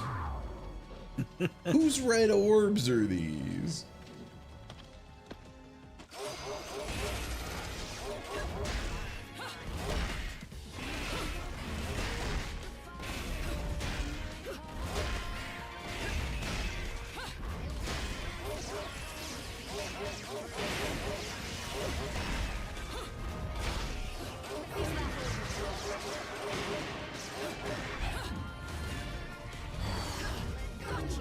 Okay, I actually like this combo of weapons specifically. There's just something really nice about it. Yeah. It launches them and then like holds them in place if you get them with the chain chomp. So it like generally puts them in the air so you can just like shoot them a bunch. And it's very fighting game combo-y in a way where like you get a launcher and then you're able to pick it up and continue with the funny bow. That actually, honestly, that probably explains it exactly why I find it so aesthetically pleasing. Yeah, it's like you do a combo, you pop them in the air, and then like while they're in hit stun, you just light them up a bit, which is, yeah, delightful. I love the way it looks.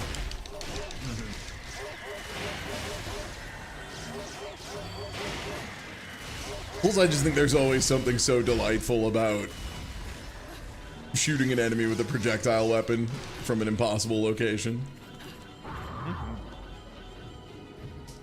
Because Bayonetta vogues at every single string pull. That too, yeah.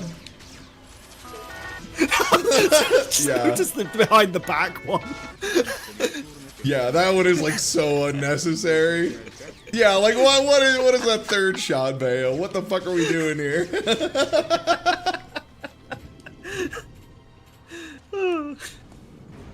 Yeah, they needed to make sure that Bayonetta looked sick even using a bow and arrow. Anyway, round 2.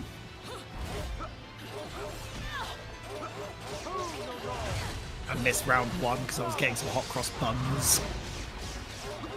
Oh shit, 1 a penny, 2 a penny? Yeah. I've heard about this. Sorry, toasted tea cakes for people who don't know the lingo. I know hot spiced orange cross ginger ale. buns for being the song that was the first one they forced you to learn how to play on recorder. Oof.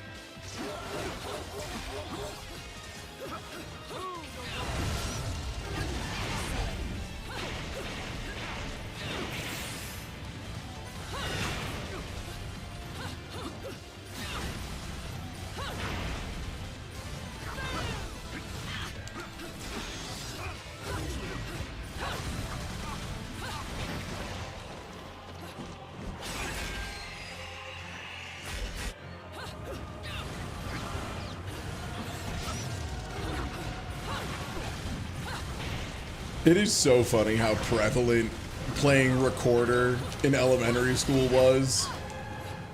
For some fucking reason in American education for a while. Like they're like, we're gonna teach kids one instrument. What one is it? It's one that everyone hates listening to. It's the most annoying instrument imaginable. But also it's pretty cheap. I mean, there's your answer, really. Yeah, yeah, absolutely. Oh, I missed my counter window and now I'm getting slapped. They blew up my damn snake.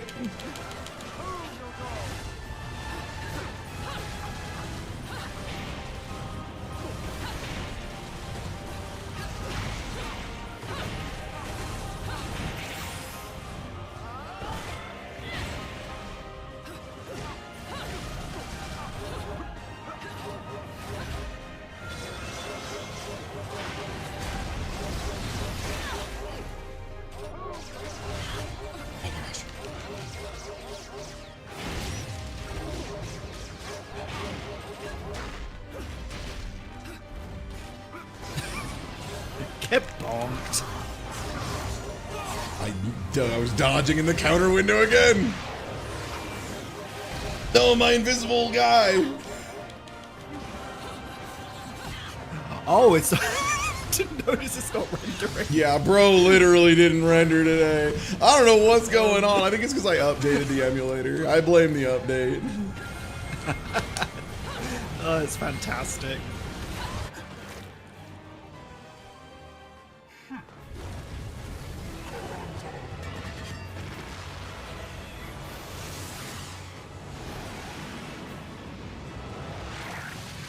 Oh yeah, durable for kids is the other thing. Yeah, recorders take a beating pretty easy. Somewhere I read a conspiracy, it was to train kids' lung capacity.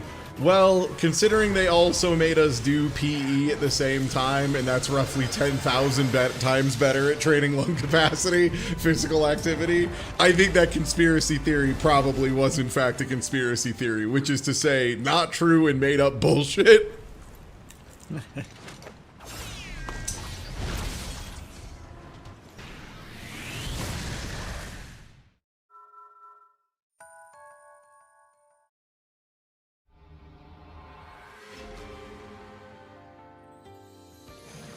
The unbreakable resin tube that sounds like shit. Dude! Me when it's recorder season.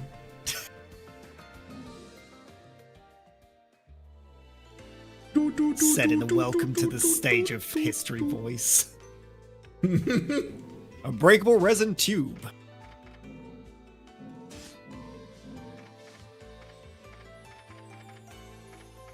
Swords.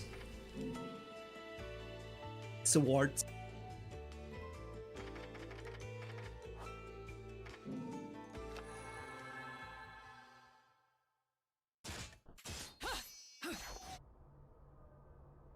Nowadays, they're going to replace it with factory practice. Yeah, thanks to that freaking orange Cheeto, am I right? Try to keep up. That is my favorite thing on Blue Sky right now, is due to the third or fourth wave of max exoduses, we are now getting to the point where we're getting some of those, like, the freaking orange Cheeto in government, like, liberals on Blue Sky, and seeing them get mad at actually funny people is always so funny. Or the ones that are really bangers are the, like, the New York Times think piece writers that think their opinion is worth literally anything to anyone. Like, buddy, we know you're a loser. Like, you can't trick us, pal.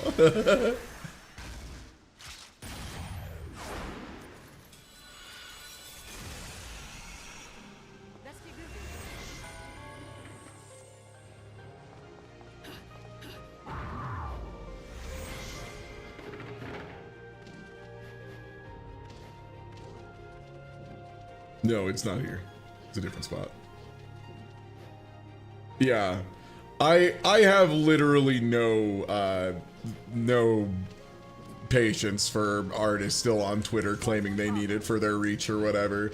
They've been shown that that's factually untrue, like no less than 20 times at this point. Especially any with a blue check. It's like, man, it was one thing when it was embarrassing to have to pay for the site, but now that it's like openly just a fascist propaganda machine, or it's pornography and fascist propaganda, and that's like the two things that are available on Twitter. Yeah, man, I'm kind of out of patience for it. Like, if you're paying, you know where your money is going, right? You have to. Asia is largely moving off Twitter. That has been one of the most major migrations. In particular, once they started telling artists directly, hey, we put in our terms of service that we own everything you've made in perpetuity. And also, I think the real kicker was, so for anyone who didn't hear, they added another, like, they've had the ability to, like, edit images with AI on Twitter, like, without the consent of the person who made it. That's been a thing for a while. But they added a button to just do it, like, front and center, and the worst part is it does attribute the image after editing to the person who typed the words into the prompt to steal it a little. instead of like the original artist. Gork, make boobs bigger. That's right. Yeah. And then they would say attributed to Polar Bear for saying make boobs bigger. Gronk, titty. I don't know why calling it Gork got me. I love calling it Gronk, which is really unfair to Rob Gronkowski. He didn't ask for this.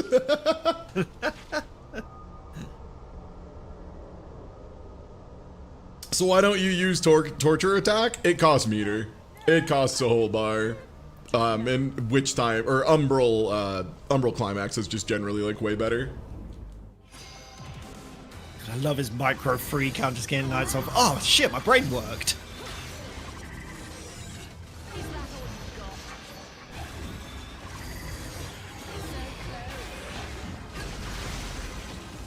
Because yeah, that 1 bar of meter, as opposed to killing a single guy, lets me just bully the entire room if I play my cards right. And like get charge up on my weapons that like to charge, that kind of thing.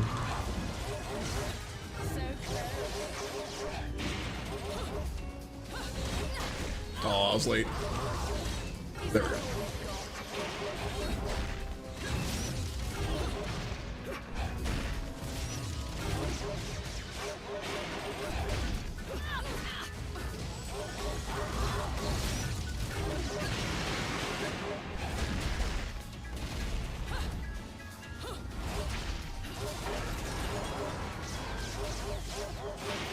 Was this a punish opportunity? It was. I didn't get close enough.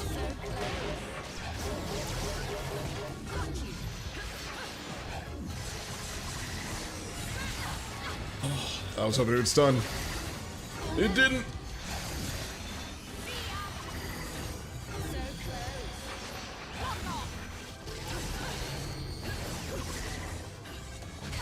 Oh, it didn't slow down before the slowdown. No.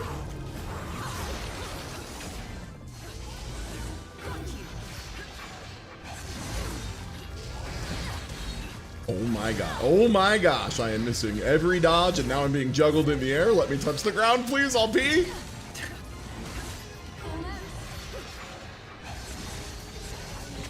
Golem plays Smash.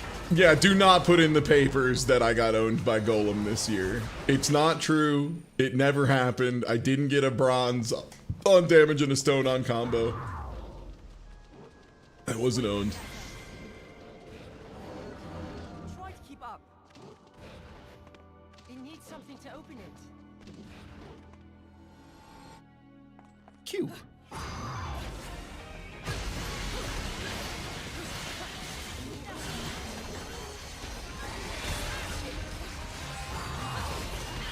So yeah, that's why I don't use Torture Attack. Instead of Torture Attack, I got to have a big series of ultra big slashes that removed 12 enemies from the field instantly. It's just like not terribly meter efficient. But if it's the only guy and it's a big guy, get in the press.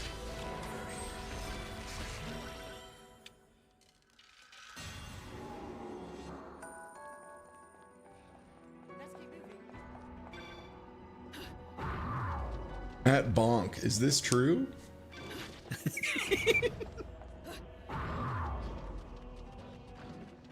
I just want to know if the funny caveman from the funny platformer thinks this is good. Yeah, I got a Chivo. Apparently on this file, I just never did enough torture attacks.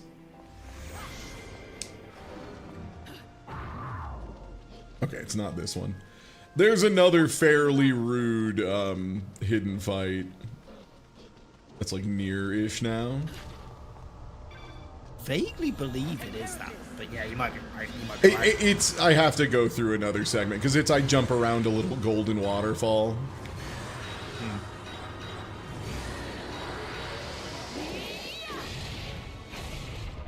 Rider kick. We like a good red hot kick. Yeah. You gotta.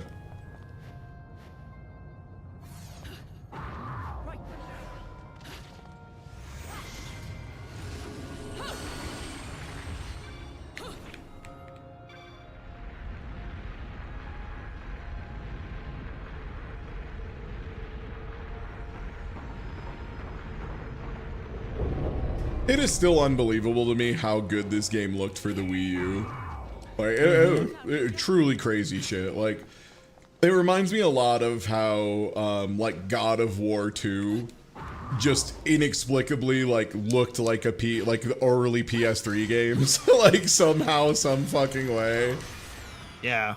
I think that's something people forget about with God of War 1 and 2 is that they were like technical powerhouses to some extent. Like they were like kind of a big deal because they looked so good. That's partially because they were actually like a Sony, like Sony games. Yeah. Pretty sure, I believe so. But yeah, no. I like my mind does often wander back to the Kraken fight in number 2 and how good the Kraken actually looked. Yeah.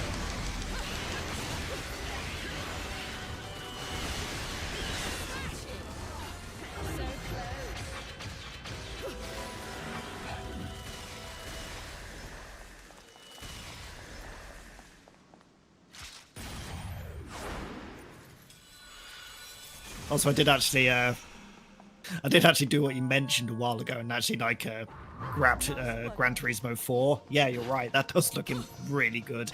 Yeah, right? Like for a PlayStation 2 game? Yeah. All right, here's the stupid extra fight. You jump around that golden waterfall. Yeah. Yeah. And it's not a golden shower. It's angelic. It's not piss. Stop saying it's piss.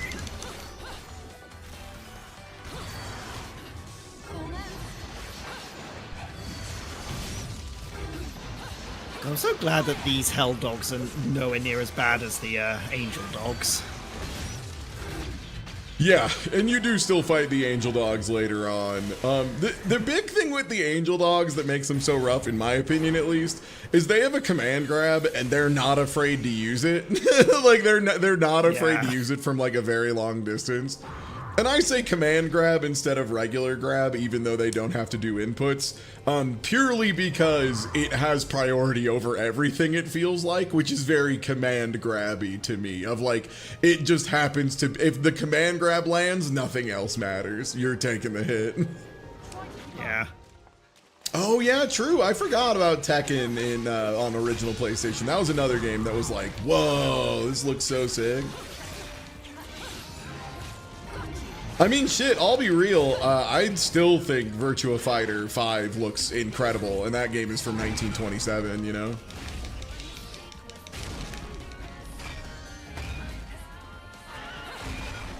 Did you say no? That was really passing. Yeah. Old game.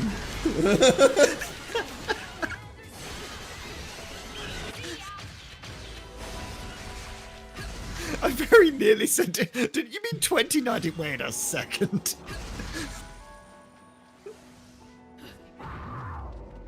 I was trying to cancel my install to save meter and I ended up turning it on 3 times. I hate it. Hate it here. Wish I wasn't so fucking bad at video games. Do I have cheater items? I do. Just give me more bar, please. Yum, yum, yum, yum. Bayonetta, get meter. Delicious meter. Get juiced. Delicious meter treats for Bayonetta. Do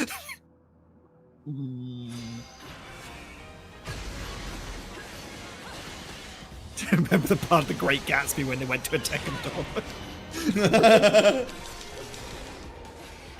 Yeah, and Gatsby just like took one L and then stared out a back window for a really long time at a billboard.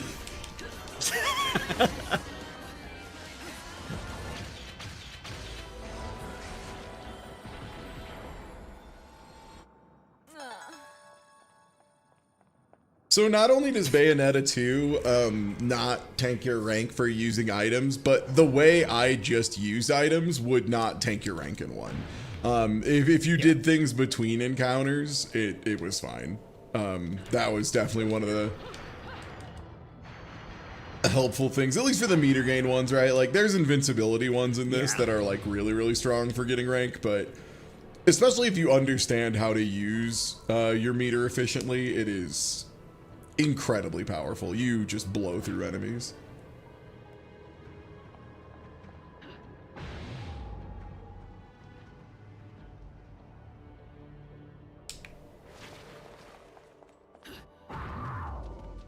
Oh no, right, the teleporter spawns in the room back here. Duh.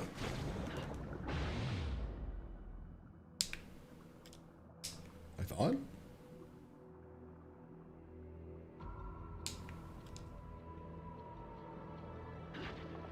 Did I not set off a fight I was supposed to?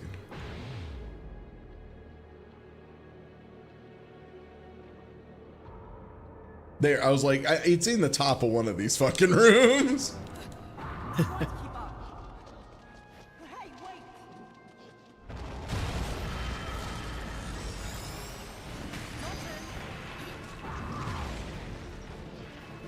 Tekken notation.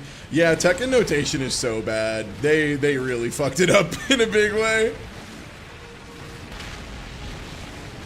And I think my favorite part of like Tekken notation defenders is they'll be like, well, how would you say while standing with other notation? It's like, you can still just put like WS and anime notation. Like there's all sorts of bespoke notation for bespoke mechanics. We just use the letters. It's fine.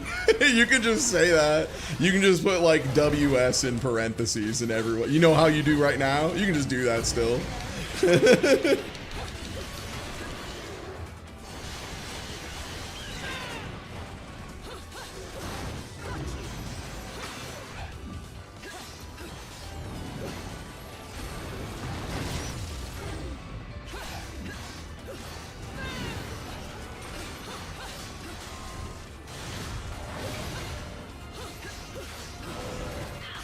Oh, I always forget about that turnaround attack on this guy.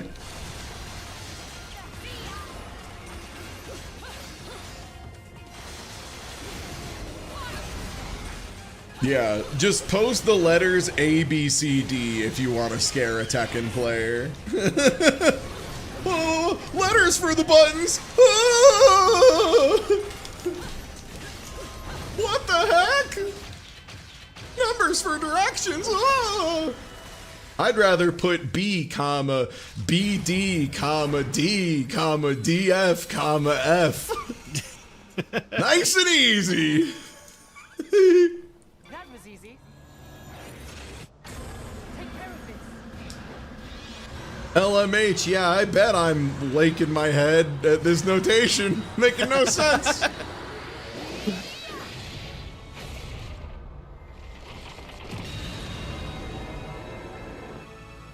Mortal Kombat catching strays. Mortal Kombat not even in my consciousness. When I talk about serious fighting games, you know that one post that's like when you talk about the girls and the gays, can you also say and Clyde? If it's not too much trouble, could you say the girls and the gays and Clyde? That's how I feel about Mortal Kombat. It's no longer even in my consciousness. Can you mention, when you talk about good fighting games, can you say Street Fighter, Guilty Gear, and Mortal Kombat if it's not too much trouble? And the answer is absolutely not. Get out of my house, you terrible little man. I had to bite my tongue so hard knowing that my cousin and cousin's dad both like Mortal Kombat, and I'm just like, yeah. Oh, come on. Come on, guys. Let me know if they enter any tournaments.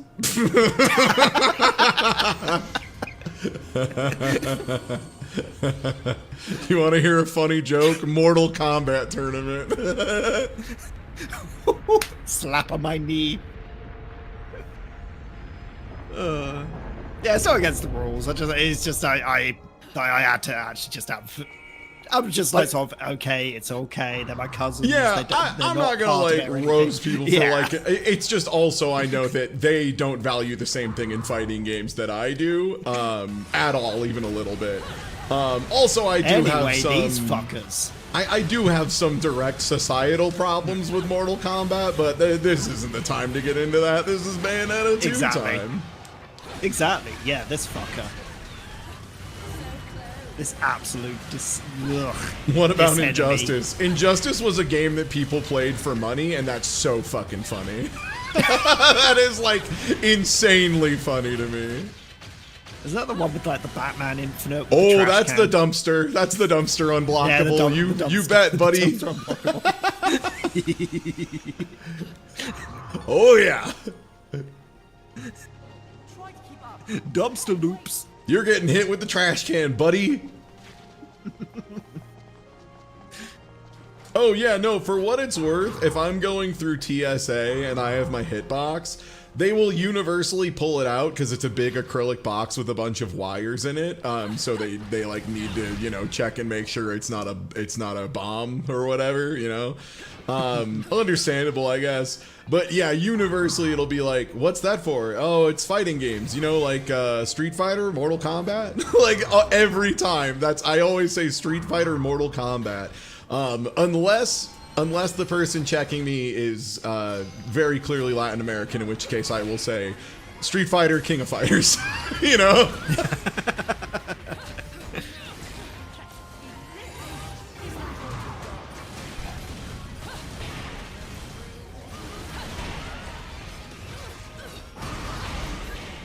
You know, Prohibito, Jugar con Rogal? Yes? See? I still love that that became such a huge part of the Latin American scene.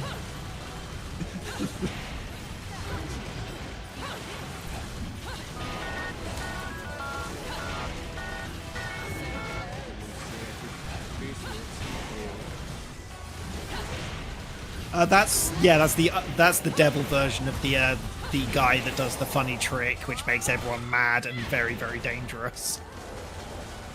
Oh, you mean the yoop? The opposite of the yoop guy who soft locks a Marvel machine. I mean, we were talking about enemies in Bayonetta, but yes, that guy as well. I thought you were saying but- like a guy who insists on playing Rugal is the Dark World version of the incredibly funny blessed guy who locks up the Marvel cabinet and then runs away and goes yoop as the other guy goes, I want that guy banned from this arcade. It is now. I want that guy banned from this arcade. I think about that video so often, man. Holy shit. Let me get a hit of that real quick. I want that guy banned from this arcade. Yeah. Give me this video real quick, please. I just want to hear the voices.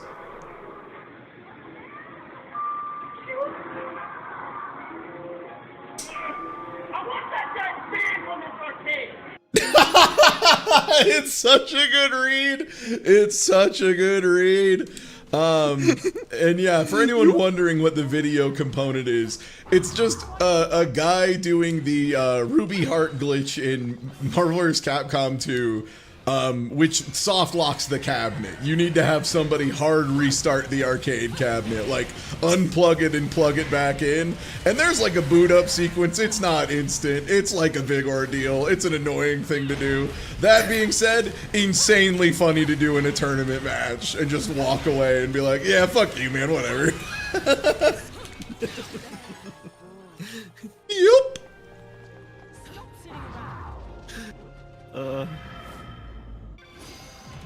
Hey, Gollum.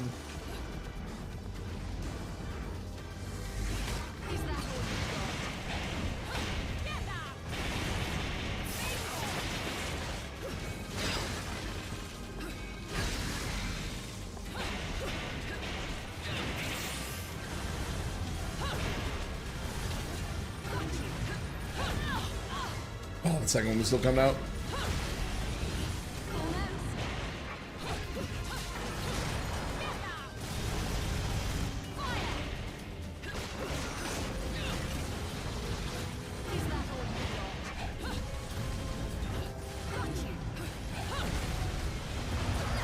Oh, God, right, that lunge is an attack.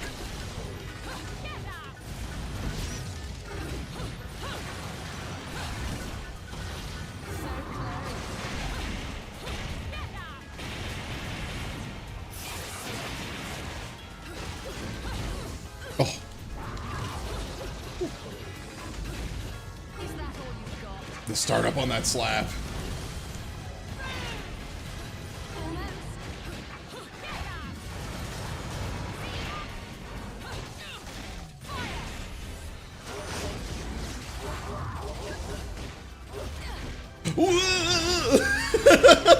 Every so often, Gollum just goes berserk with the laser, and it's so threatening every time.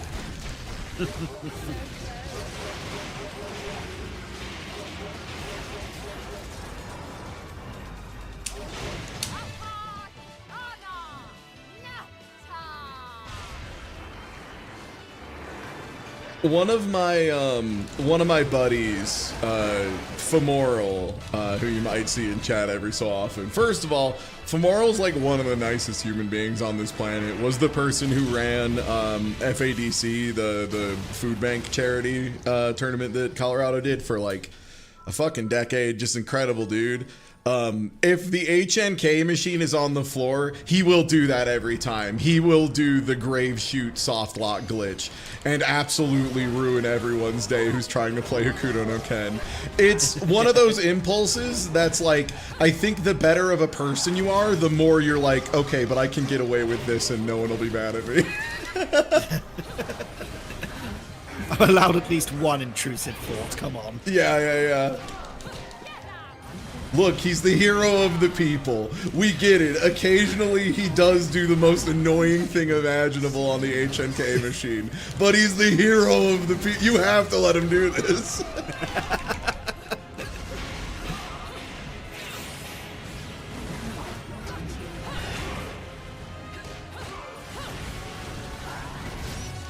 And yeah, here's your second type of rival fight.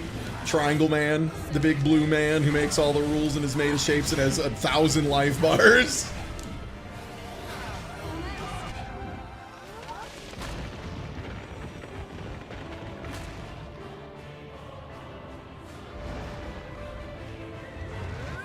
Nice people are allowed to be gremlins sometimes. Yeah, I think that's why I like fighting games.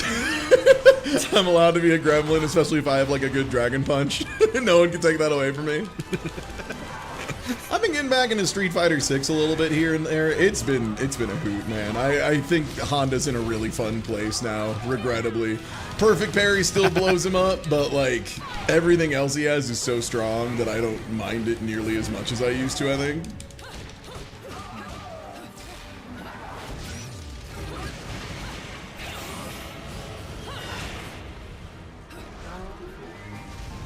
I was also worried that like Slow Beef was gonna clown on me the next time we played, because he was getting pretty close when I was playing like Mai and Terry and all that. Like Beef's been getting really good. Luckily, Honda is unfair. Honda is an unfair character, so it did not matter. Got it. Him and his daughter's like Street Fighter arc has been enjoyed to like follow. Absolutely. Like it legitimately, that was what pushed me over the edge of deciding to like play Street Fighter 6 again. It was like talking to some friends at a tournament. Because nothing will make you want to play a fighting game quite like going to a local and seeing people play a fighting game and have fun with it and talk about it. Yeah. Yeah, that was the big thing. I think the patch that made it so you have to use a direction to get perfect parry, and if you just like neutral tap it, it will never perfect parry, was like huge for Honda. Because it means butt slam left right is now like, you know, even if they regular parry it, it's like you're still plus, right, is the big thing. Like you don't get the chip damage on drive gauge or whatever, but like still very much your turn, which is good.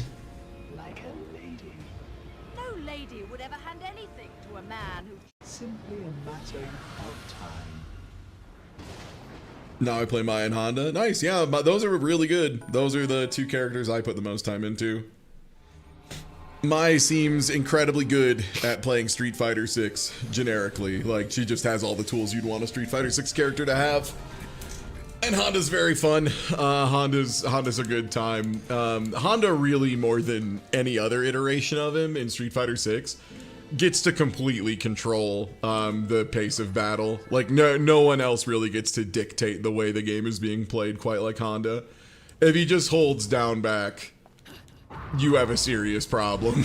And then if he's also going forward and doing like stand medium into clap into stand medium into light medium, that kind of thing. It's like serious pressure.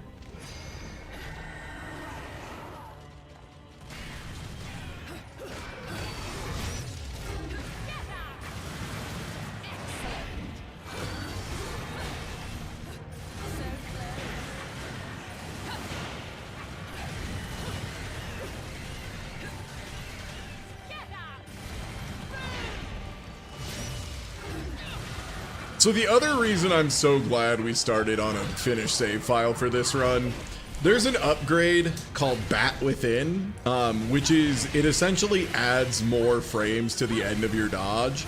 So you can dodge like shortly after getting hit or right when you get hit.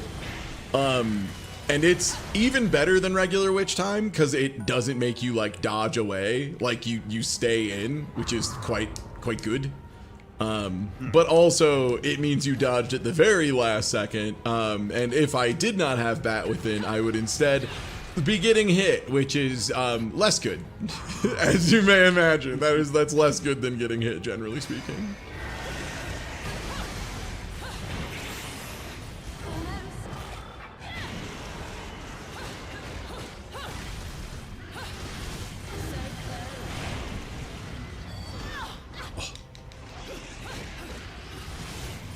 So anytime I pop into bats, I would have instead been getting hit.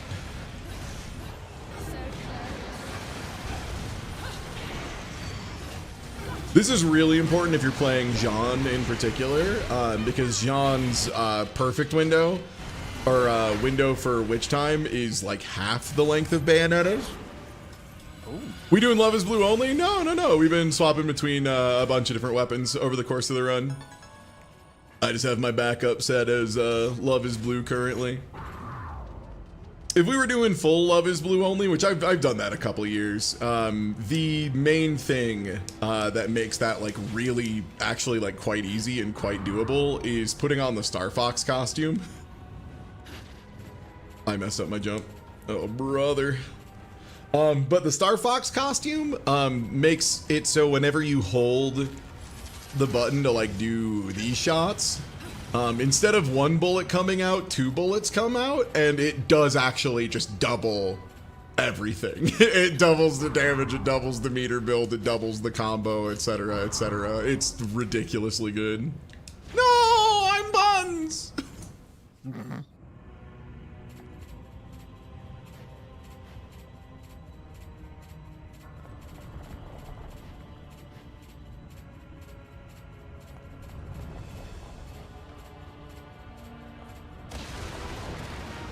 Yeah, it's really strong. It's like really good for speed running in particular.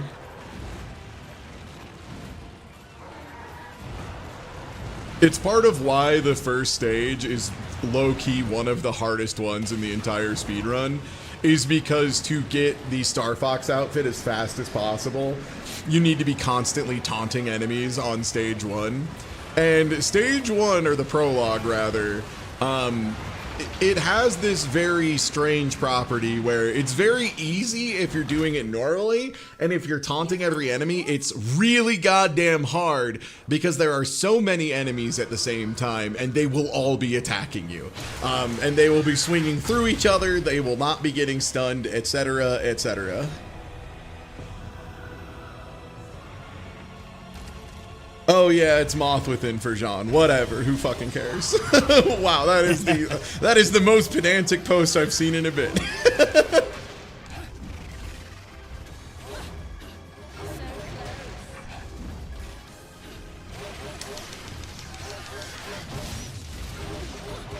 Anyway, cameo for no reason. Love this guy. Yeah, I love the big spider. Guy rules. I can't remember what it was called.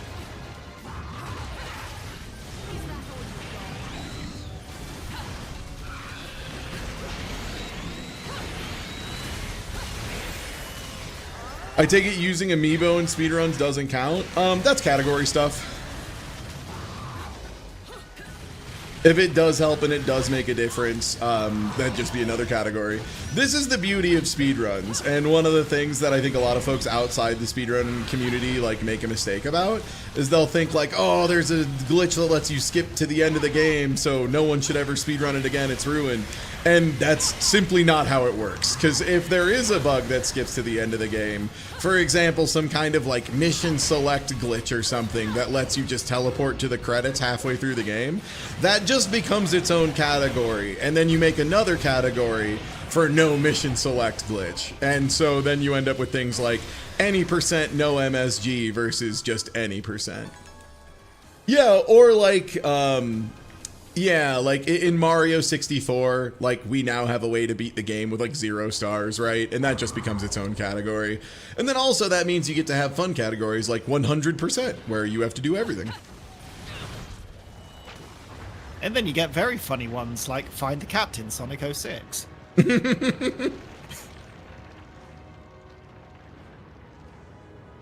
Yeah, and that's also, yeah, like no ace categories exist because asexuals playing video games are too strong. No, I'm kidding. It's because it's arbitrary code execution. And that is one of the most, we skipped the whole game thing. Like, arbitrary code execution, human complete, is almost always like incredibly impressive. In particular, I think about the Super Mario Bros. 3 run, where you just have to do so many incredibly precise setups to do some weird shit with shells, and it just immediately puts you in the credits.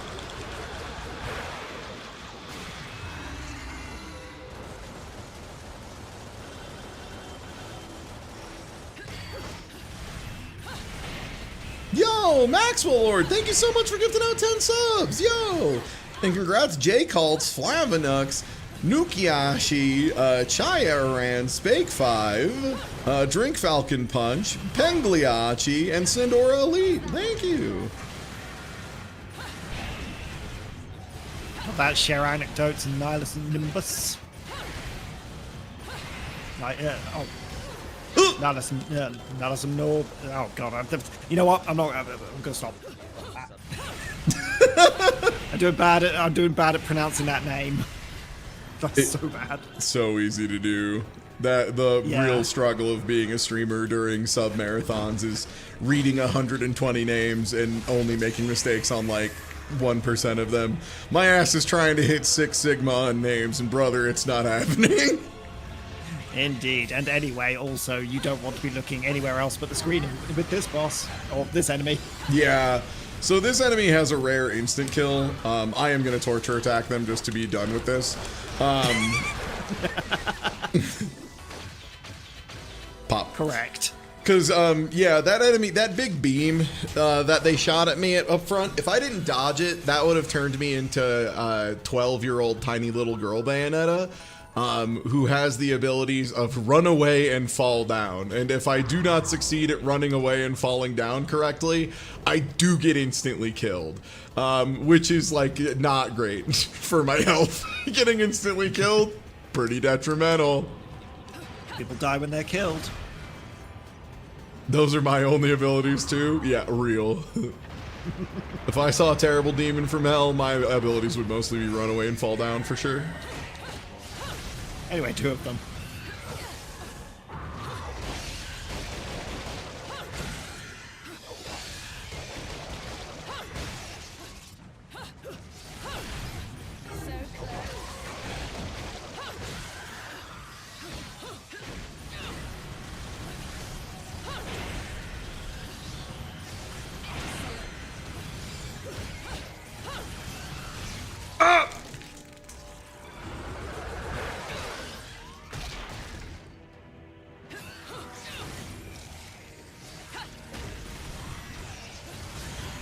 Yep, there's the baby beam. God, just also an enemy with a lot of grabs, a lot of very far-reaching pokes. Very hard to keep your combo against. The fight with 2 of them is definitely like extra brutal.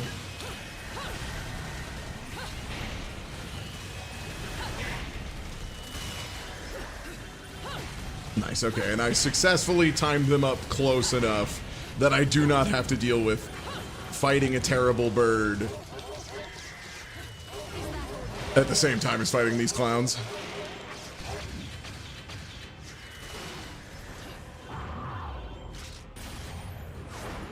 Whew.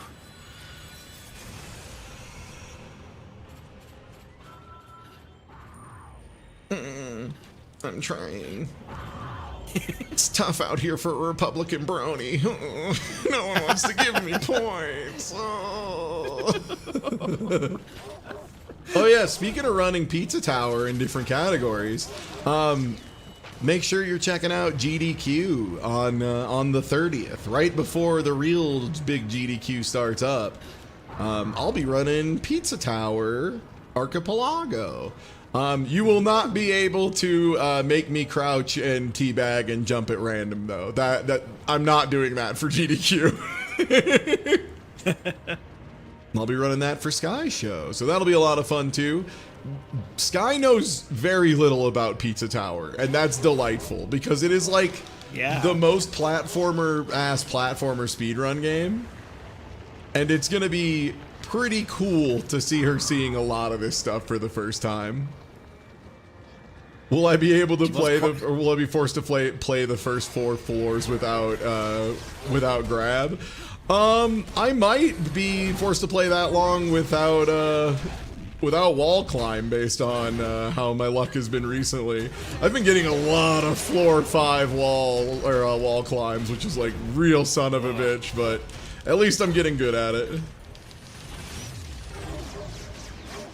I don't know if I've ever seen this enemy do this attack. Yeah, you've always been too close for it. Yeah, I've never been bow gaming at this point, I guess. Punch.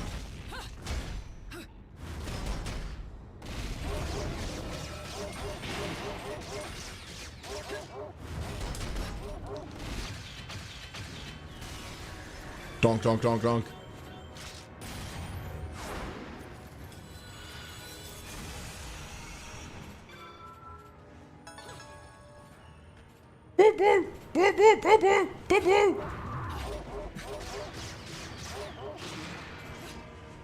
I'm still miffed at that one Archipelago game I was in where my Moon Pearl was in. Yeah, that's like the one problem I really have with Archipelago in general is it's really hard to gauge what time things are gonna take or like how many collectibles somebody has unless that person has done like at least 5 run-throughs of their game as an Archipelago, because it's so easy to just be like, yeah, I'll be able to finish this in like an hour or 2, and then find out like, oh, when I have to run this like randomized with my items all over, it takes me like 4 hours. So like, oh, it's like way longer, because like Pizza Tower 100% for me is like a sub 2 hour. It was like around 2 hours, I think, for the whole shebang. And Rando, it is like 3 hours minimum. Speaking of enemies everyone fucking hates, because they're a nightmare, this is like Johnny tries to mess up your timing.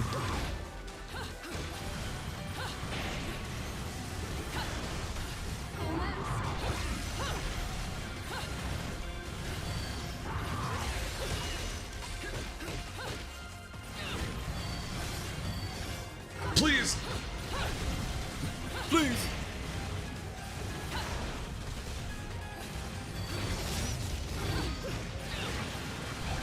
I don't want to torture attack, he's so close to dead.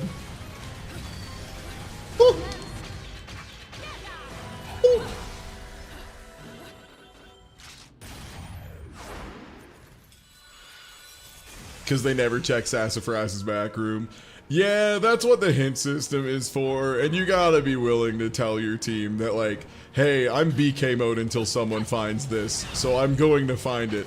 And then you need to like, the thing I found is like some folks I've played Archipelago with will like get that like that means I should go take care of this because Ty is generating 0 items until I do this, and once I do this, he will be generating 4 items per minute or whatever, and so they'll go take care of it. And then other people will be like, let me finish this one thing first, and then they take like another 40 minutes to get to it, and you're just truly rolling your eyes so hard you want to explode. So let's have some fun.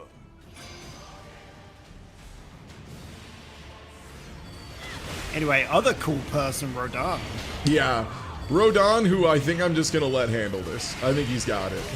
I'm just gonna break dance with my dog. If you get hit, it's your fault. You spin my dog like this.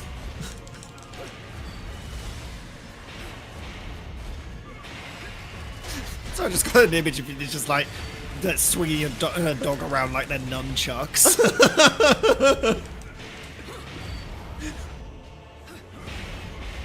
Even on the chain, just like a whole ass borzoi and just under your arm and everything. 2 borzois chained together, swinging them like nunchucks. And at that point, there'd just be 2 Jack Russells because they'd just be about the perfect length. Sorry, I had to dodge. They got too close to me, my dog.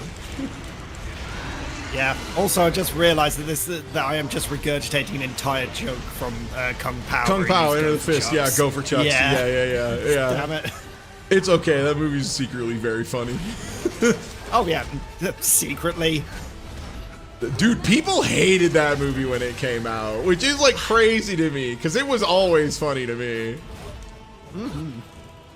People were like, this movie's too stupid. Same thing with Zoolander. People walked out of Zoolander. Pearls before swine, dude. Pearls before swine. I'm saying.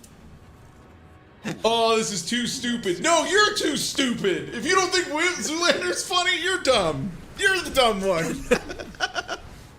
Chill, Bayonetta. Don't go shooting up my target, you dig? I need that one intact. When funny people came out, Roger and Ebert praised it. Remind me. Oh, nice, cool, pure platinum. I deserved it. Remind me. Is Funny People the one about Adam Sandler playing Adam Sandler, but he has a terminal illness and he's like trying to be funny through a terminal illness, and it's one of the worst movies I've ever seen in my life. One of the ones we had to watch as like punishment at the end of the podcast of the Galactic Heroes. God, that movie was so awful. Holy shit.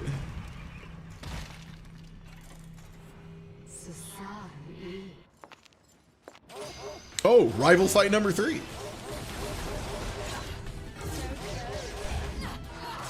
I mean, she wishes she was your rival. I mean, she's our boss, or our friend, our demon buddy's rival, I guess. Yeah. That's it. She just hates Madame Butterfly. Yeah, Madame Butterfly is very much like, who? It's very much if Kendrick Lamar didn't know who Drake was, but hated him anyway.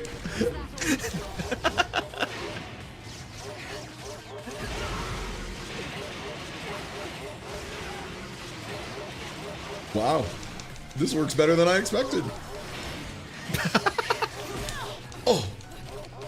Oh man. That's right, time to use Stinger with a bow.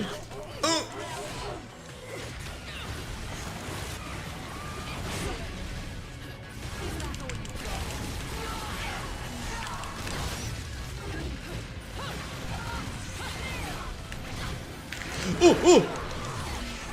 I got set played. Ooh.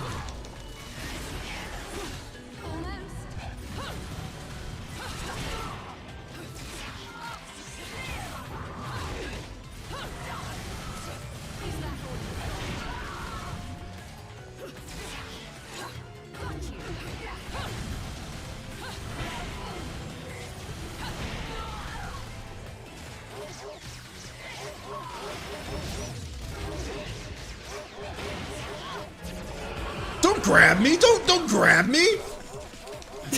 You have a grab in this part of the fight? What the fuck? We're learning all sorts of things today. It's so funny.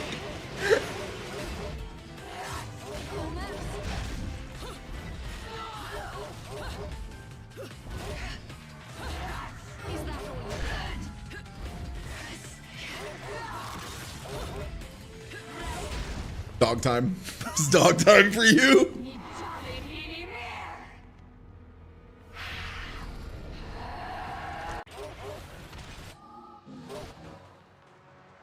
One sec.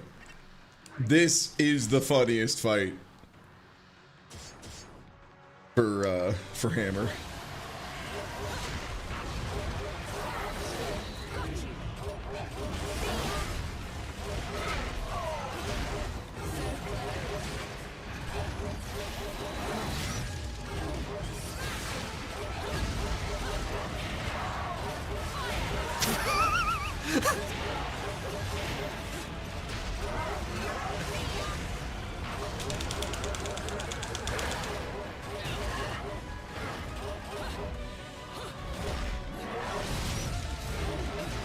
Fought my rival, and her goddamn dog would not stop barking the entire fight.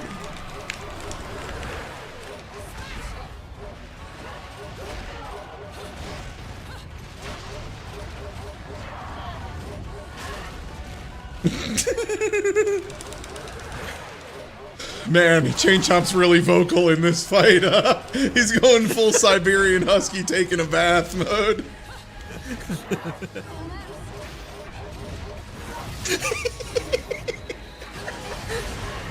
Being under him barking up at her is just so good.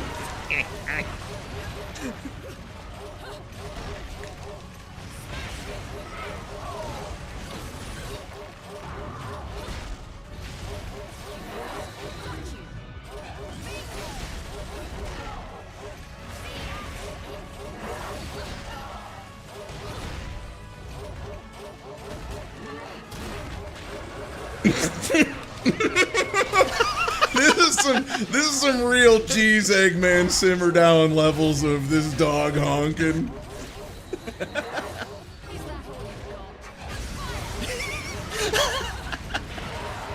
Take one cheeky little bite. Oh man.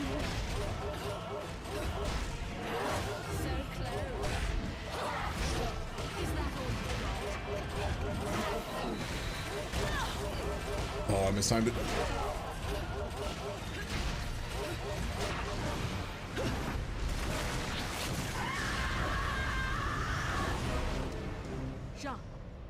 See, I love the hammer for that fight, because this boss has like fairly slow startup on most of her attacks. So you can usually get into the charge stance and dodge, which lets you very consistently get a full charge hammer swing. And again, the big thing with the hammer is once you get that full charge swing one time, you have the buff on the hammer for quite a bit.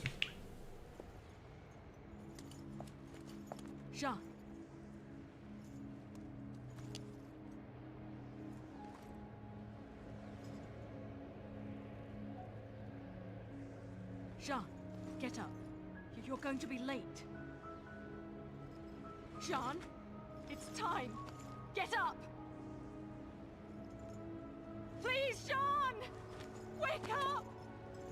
God, she cares so much about her roommate. I think that's cool. Love wins. Jean. And yeah, Merry Christmas, everybody. I hope you're having a good one so far. If not, I hope you can unwind and forget about it with a little Bayonetta 2.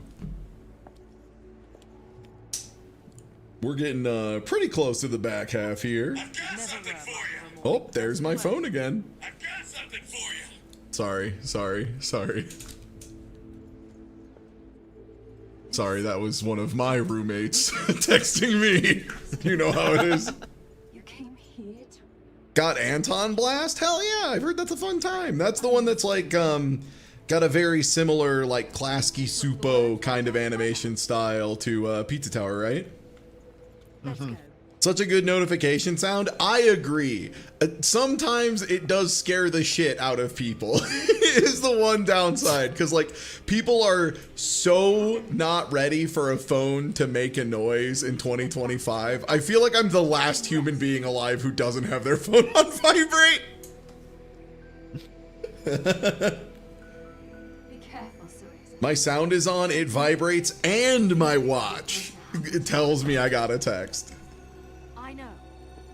Ooh, 9 souls, huh? Everyone I know who's gotten super deep into 9 souls has gone crazy for it, which is like Slow Beef, Emily, Dubs, did you play a lot of Night Souls? I finished it. I think it is an incredible game from start to finish. Yeah, I was gonna say I thought you were on that team. Absolutely. I want to get through more of that game. I just need to be like in the right mood and have the right time for it. Yeah. Like, I really enjoyed what I played, but I was like, okay, I know this kind of game. I know there will be a time where I'm really into it. Because I was, like, into it and having a cool time. I was like, this right now is a 7 out of 10, but I know on the right day for me, it'll be an 11 out of 10. So I'm just waiting for the mood to strike me. Have the Uni Challenger sound as your alert? Yeah. Yeah, fighting game callouts, there are so many good ones. I just love the Vegito, I got something for you. It's great. Reminds me of Vegito. That makes me smile. Thinking about Vegito 5L and smiling serenely. Silent at all times, no exceptions. That's what I'm saying. I think that's how most people live.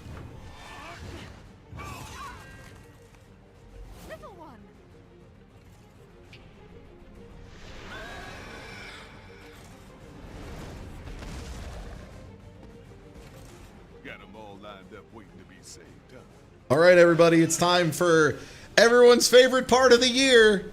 It's Climax Horse. Climax Horse back again. What a name. I'll say it continuously until people go, oh, stop it, Stop saying Climax Horse. I won't. Uma Masumi's big this year, right? People should be all on board with Climax Horse. That's... What can I say? I love the horse girls. They remind me of walkable cities. Zoran Mamdani. There were so many fake Zoran Mamdani quotes, and none of them were funny to me except for that one. That one was immensely funny to me.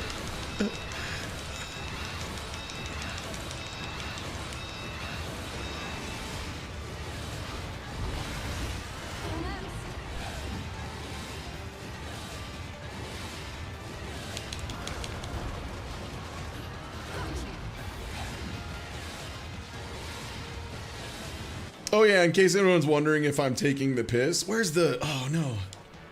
I have to find where the controls are for this. There it is. Climax Horse. Just wanted to make sure everybody knew that wasn't just me saying that. That is the name of this segment. It is Climax Horse. It says it at the top left.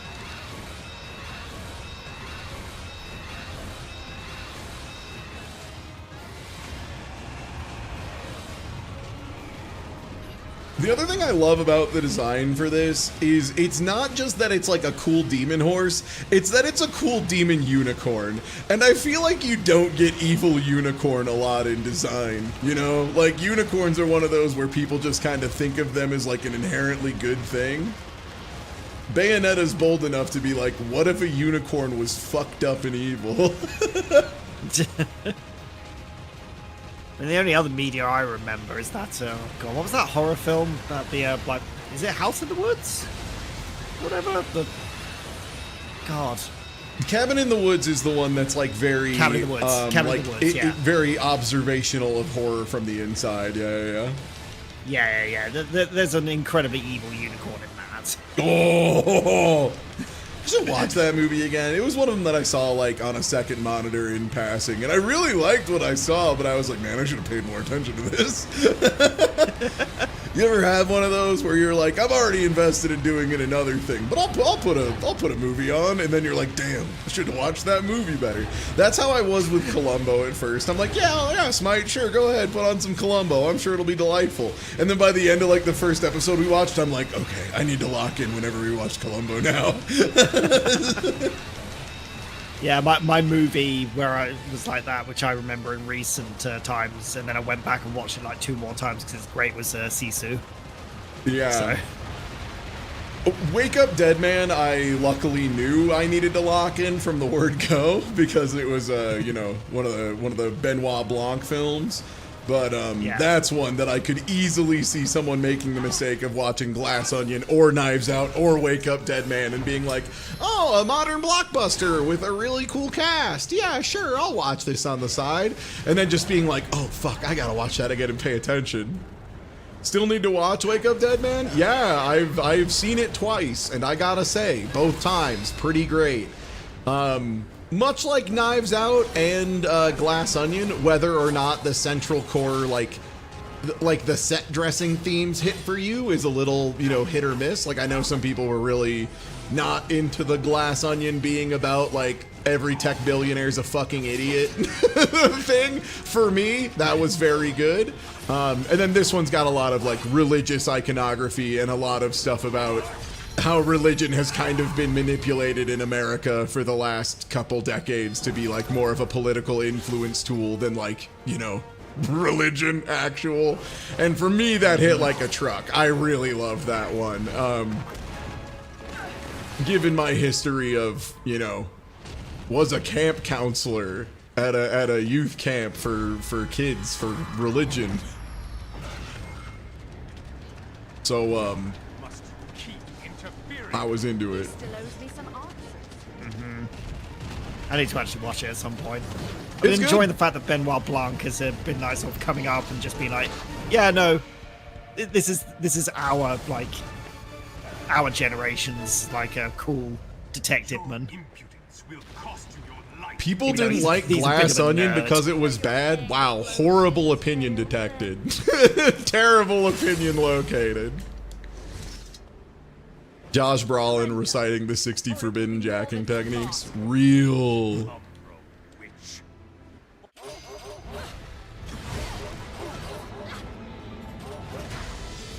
Look, buddy, you come to my stream, you better be ready to hear me having an opinion. I don't know what else you're here for. It's like that Tumblr post of someone being like, can you post less pornography? And then being like, you come into my house and tell me not to jack off? I should destroy you.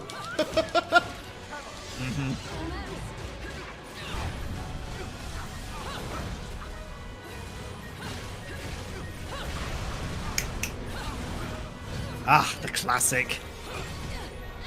Yeah, and there's a difference between I liked the first one more and the second one is bad. And it's a huge difference. Because, like, if someone was like, yeah, I felt like Knives Out was like a 10 out of 10, but Glass Onion was only like an 8 out of 10 for me, that's reasonable. That's fine.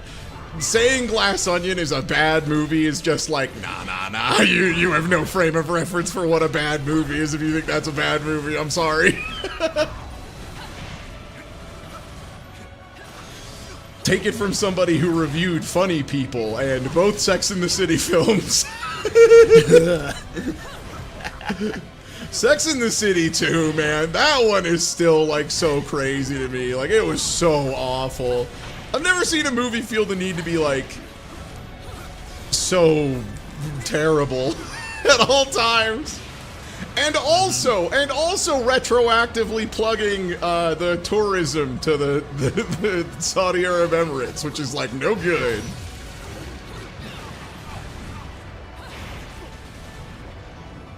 It has been good to finally see some content creators who were taking their sweet time having some balls about the Saudi Arabia stuff in the FGC have finally been like, okay, yep, nope, too far, we're not doing Evo. It's like, good.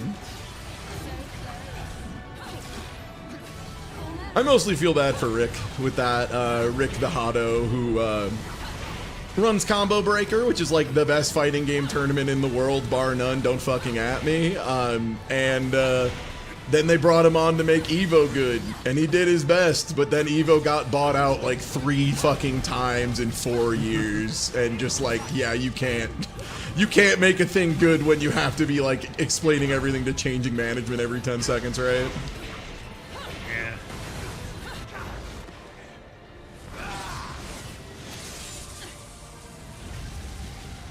Not be forgiving. He will never be forgiving.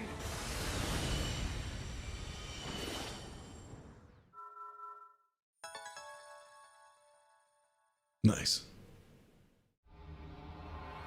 Gutted that Rivals 2 is announced for main stage this year. Yeah. I mean, that's the reason they're bringing in, oh, what was it? Like Vampire Saviors or whatever? Is they're trying to get people with the allure of like, but what if this is the only year Vampire Saviors is at EVO? And the answer is, damn, that's a shame. You still shouldn't go.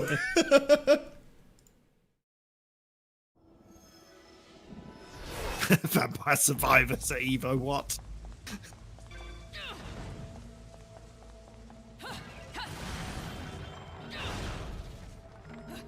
Vampire Saviors is a cool game.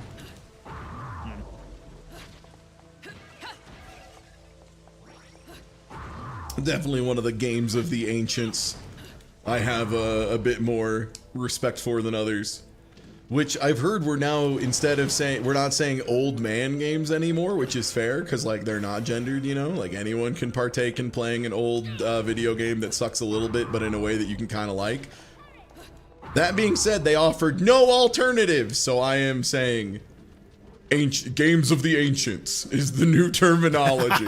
When you talk about playing Street Fighter 2 Super Turbo in tournament, you're playing the games of the ancients. The old ways. Back before we knew what we were doing. I also would love to just start referring to Street Fighter 2 as either vintage or legacy fighting games. I think that would be cool.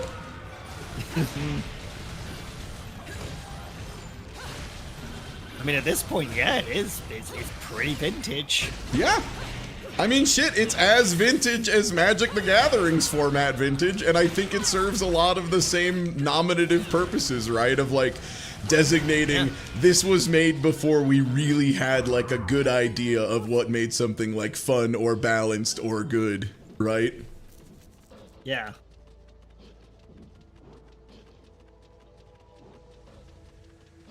There is a Street Fighter one. It's a very funny game. It's got so many details that people forget when they talk about it. Like my personal favorite one, which is the buttons were pressure sensitive. On the cabinet, you got light or medium by either tapping the button lightly or tapping the button medium. And also, yeah, I just did a quick double check. Yeah, it's 32 years old. It's pretty fucking that's been aged well. Yeah, I mean, like I said, even Magic the Gathering, like vintage and legacy, is like explicitly for cards that were made before like, you know, like 2000. Yeah. Going back to like the mid-90s.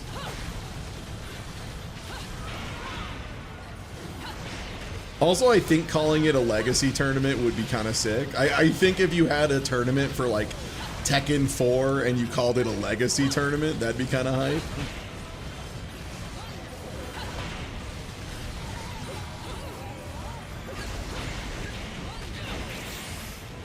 Shout out to the 92-year-old lady winning the like the Tekken tournament.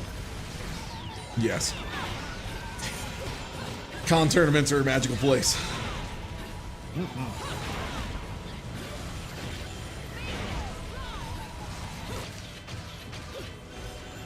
I still think about what is, to my mind, the funniest convention tournament post of all time, which was Jeff Zombie Mew.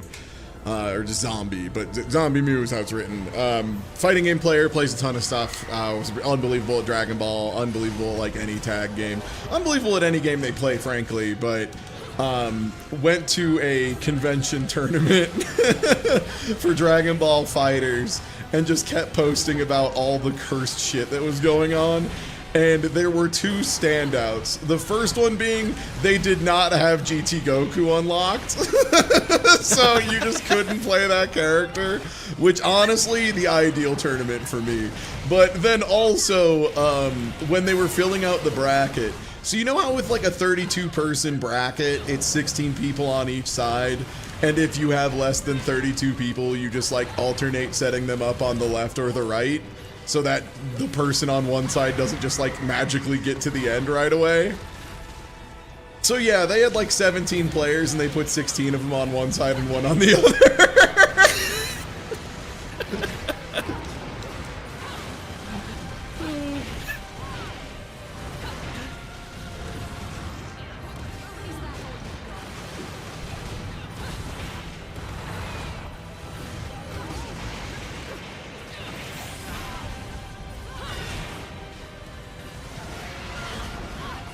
How's this guy not dead yet? Oh, there we go. I was like, why is this guy not letting me do my big attack? What the hell?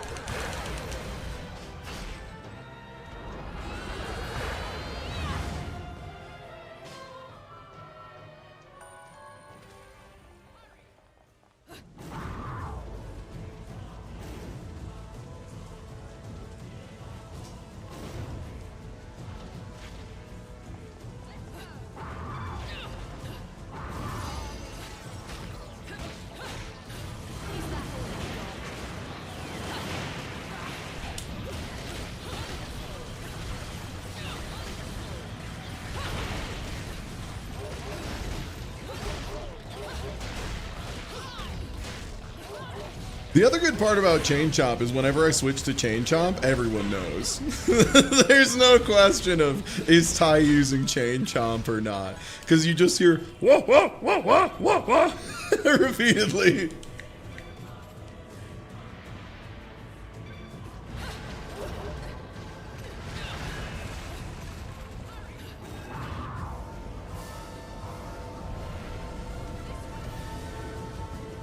That's sick. The Smash tournament thing I always remember is the funniest Smash tournament. Oh, whoa, okay, I jumped too early. Wherein wow, I'm getting hit by all these. Wherein they decided to run a tournament that was like the worst tournament of all time. So it was like first to one only. You had to be playing on wireless.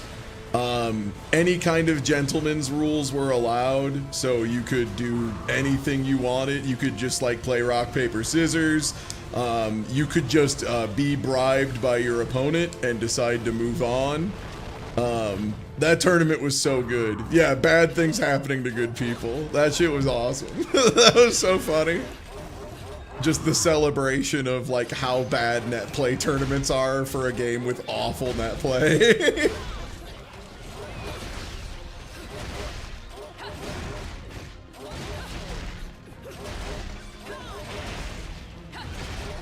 This is why I maintain the best thing that I think they could do for a next Smash, if they wanted to do a next Smash and have it hit and have it not turn out like Mario Kart World, would be release Smash Ultimate again with like a few minor balance patches and bug fixes for Steve. You know, everyone else also like we can take a look at, but like it's Steve. The main thing we're looking at is Steve, and then that and good net play. If they just released that game with like a few bug fixes for Steve and rollback, I would be so into it. That's all I would need. Just let me play your fucking video game with my friends.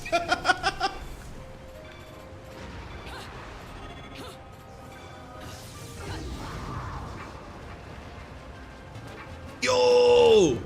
Jordan, what's good? How's the Knights Festival, my brother? Merry Christmas!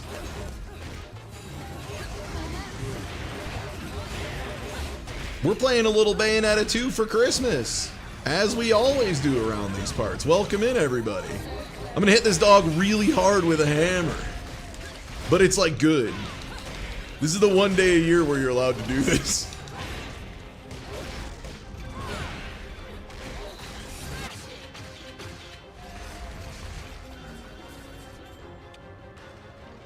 Yeah, Millie. That's how I feel too. Like, I'm hoping Rivals 2, one of the newer characters, hits with me, because I really like the way that game plays on a net play level and on like a mechanics level.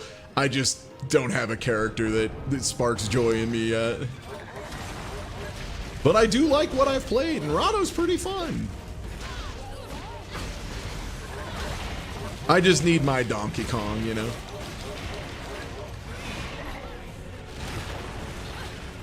No, in Plat Fighters, I like goofy characters that pull out stupid items and do complicated. I like what Steve would be if he wasn't, like, actually good. Also known as Shovel Knight, you know? I ain't too proud to admit, I just want them to put Shovel Knight in the game. He can be a sexy shark man. I won't kick that out of bed. Yeah, I like funny business. That's really what it is.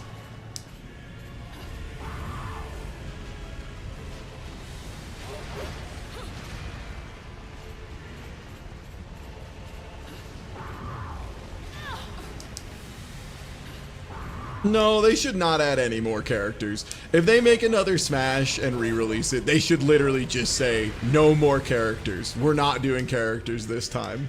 Let Sakurai fucking sleep. He just finished making the funny racing game.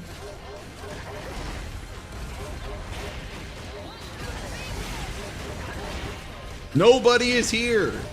Everyone who was here last time is here. If you want someone else, too bad. Everyone's asleep.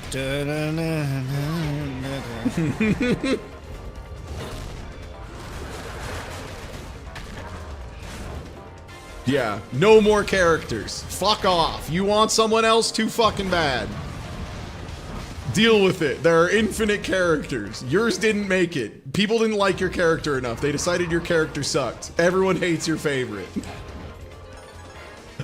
Sakurai specifically put out a memo that said your Blorbo never gets in, and that he hates your Blorbo specifically. Whoop! Too fast.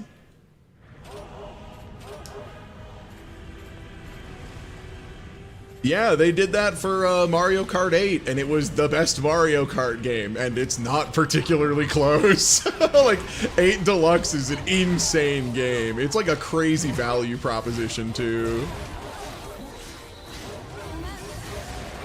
Do you want enough tracks to play from now until the end of time? Yeah, these are the blowjob brothers of this game, for sure. Which is why I'm using Umbral Climax and a big hammer and not suffering these fools to live. Indeed.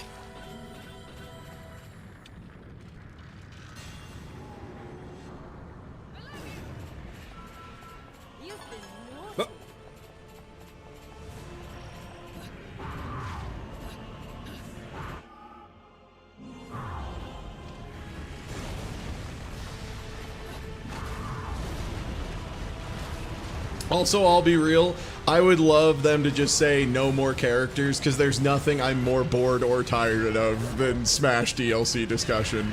Jesus, I don't fucking care. It could be anyone. I don't care who it is. Whatever, man. There's like 100 characters. I don't care. Please, play the game. Play the game and discuss the game. Discuss mechanics. I beg of you. Anything other than theoretical DLC.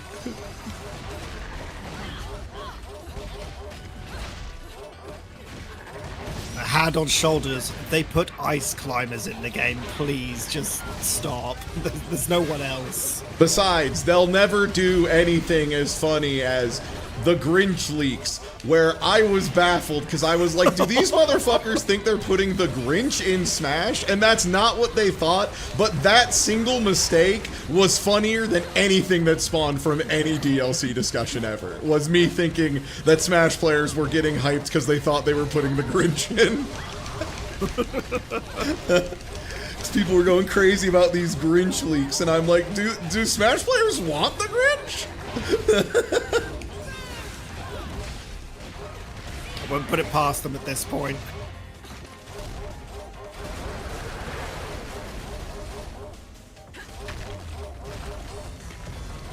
Horton enters a tournament.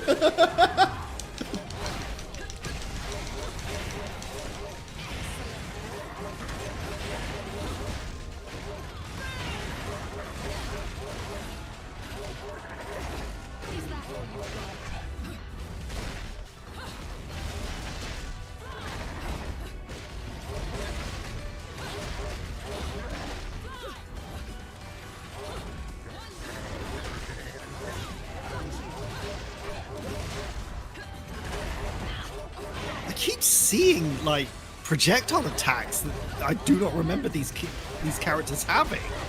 Right? Yeah. I'm like pulling weird ranges, I guess, due to my strange pulls.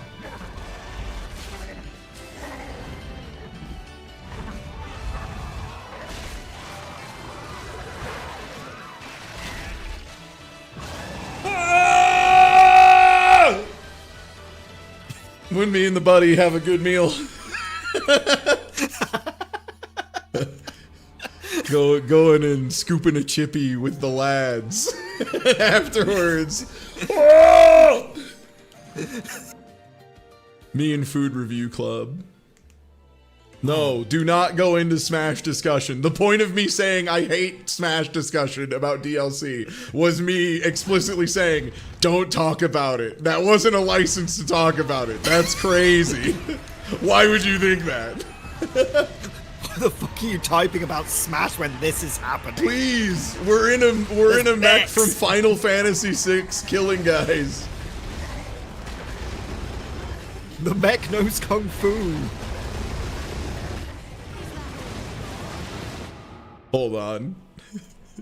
No. No. Me saying no is not an invitation to keep going. I don't know why you think that.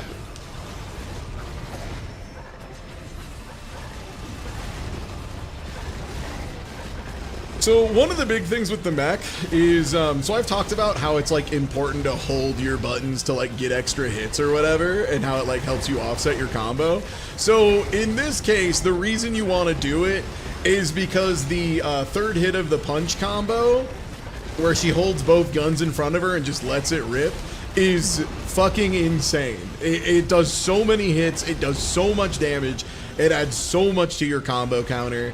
If you need to farm up halos, this is the level you do it on. There's a couple of items you'll want to have on you, mainly things to refill your magic so you can stay in Umbral Climax, and then the thing that automatically taunts all enemies. And if you do that and keep combos going between every fight pretty efficiently, you will easily make like multiple millions of halos.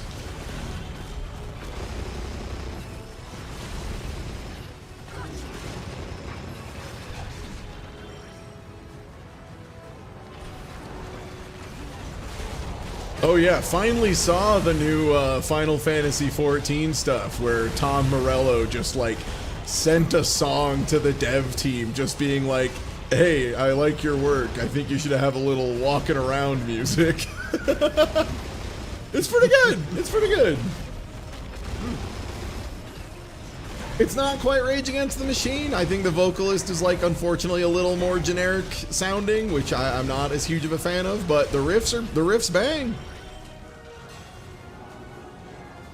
Yeah, legitimately, from what I understand, the exchange was basically, we didn't ask Tom Morello for anything. He just recorded a song and said, check this out, you could use this if you want, and we did.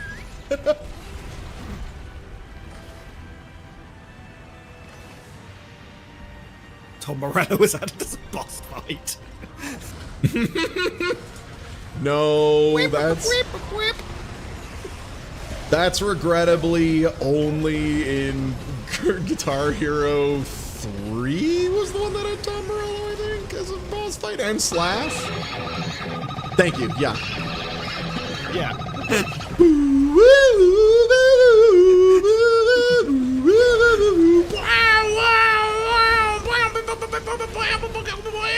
God, I think about that track so much.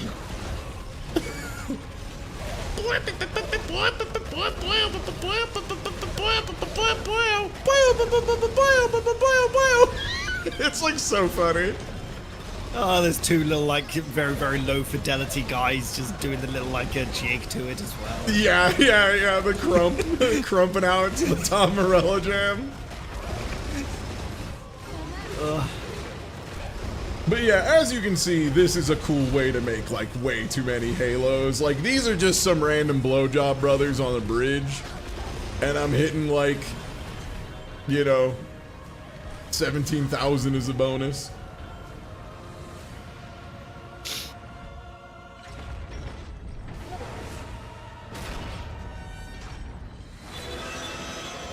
Could Tom Morello be an elusive target in Hitman?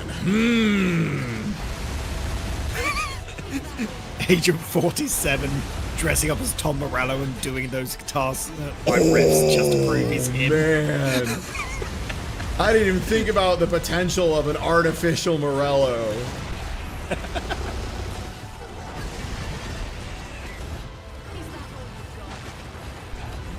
That would be real. I don't know how much people like went, okay, that's kind of neat with the whole like, you know, killing the real Slim Shady or like sort of or the fake Slim Shady. Like, I think that's a funny one. But like, yeah, they could do a Morello. He's already proven he can play the drums. Yeah. So.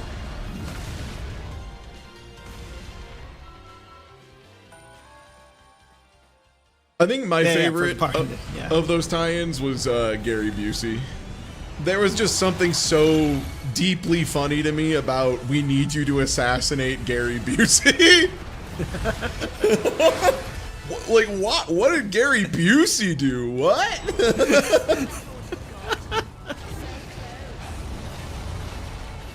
He's like a weird guy in a way that's bad for the world government.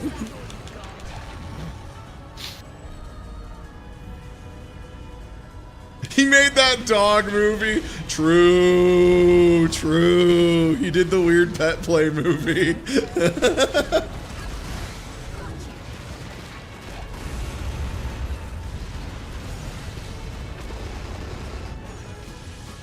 Yo, voice of dog. Merry Christmas, bud. How's it going? Welcome in, everybody. It's that time of year where Ty Tuesday plays through his favorite Christmas game. Bayonetta 2, baby. Guns. And yeah, that's what I mean by that follow-up attack being just so incredibly powerful. It just melts life bars when you have Umbral Climax on. And it builds so much combo.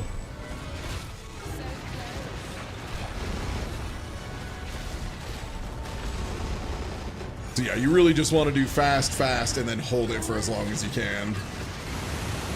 And if you can Umbran Climax on that part specifically, even better.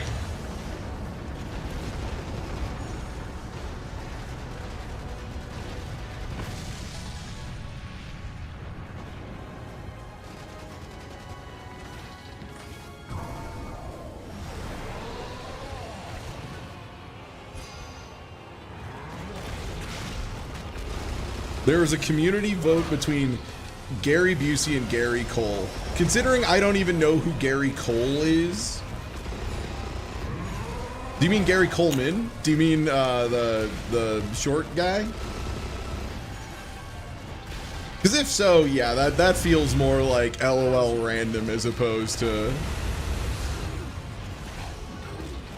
you know, Gary Busey, which is just like, yeah, that makes sense.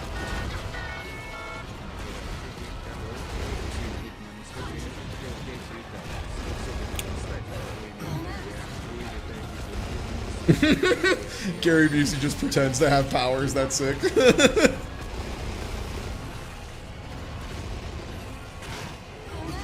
Sick of this weird baby trying to spit at me. Get out of here.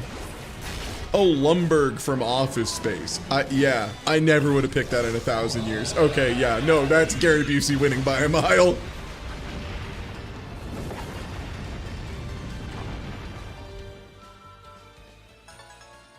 Nice. Look at that platinum. Shiny, platinum colored. It's my favorite part of it.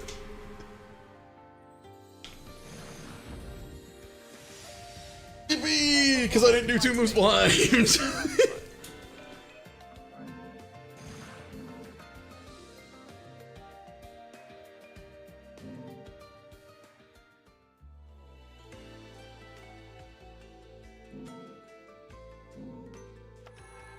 I'm being real. Every time I see Gary Busey in chat, my mind is constantly turning it into Bubsy.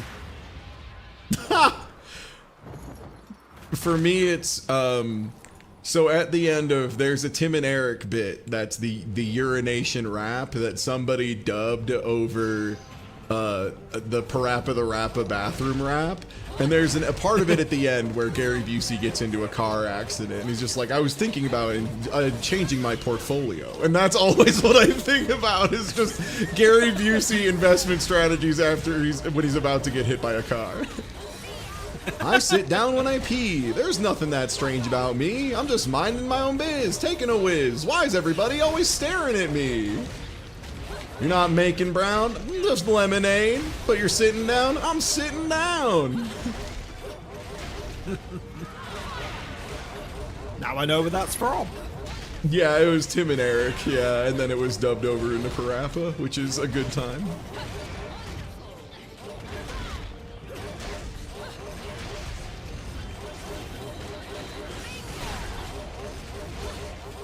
thank you for the raid. Thank you everybody for the raids this morning. I hope y'all are having a good one.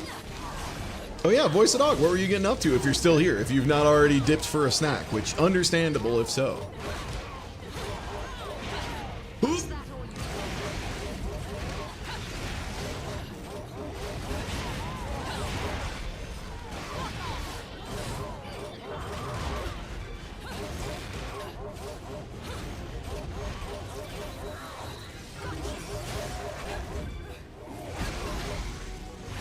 I'm refusing to torture attack these guys out of principle.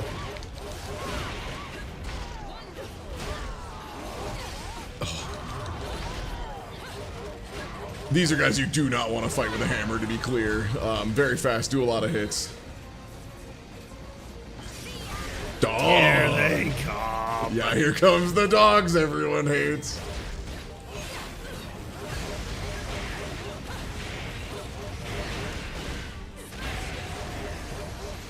That's why I was extremely charging the hammer before they got in. I'm like, I need to melt one of these dudes. Oof! Thought I was gonna get my swing out in time. Your motherfucking It's also life. why the chain chomper's just going absolutely ballistic right now. Yeah.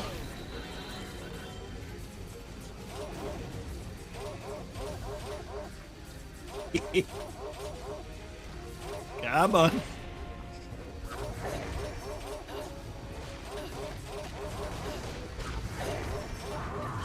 No, I did it wrong.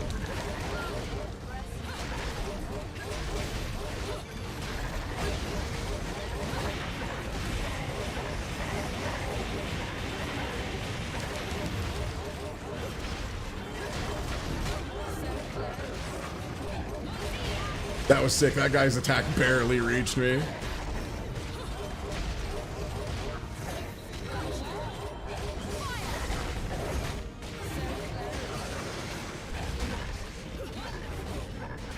Get him, boys!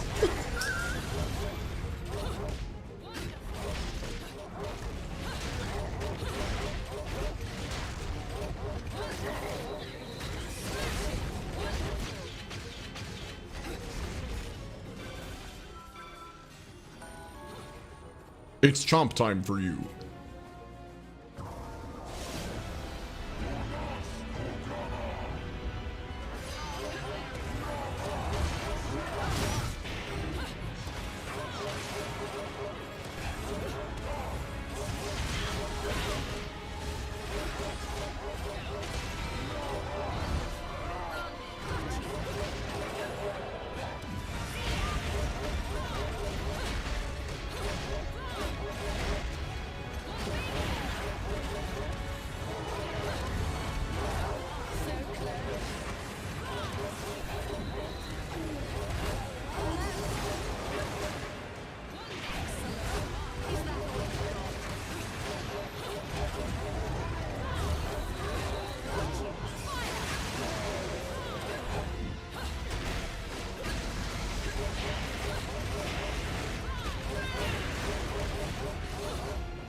Oh, my dodge was bad, but the chain chomp pumped, popped and took him out.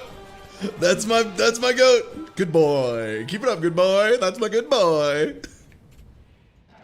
The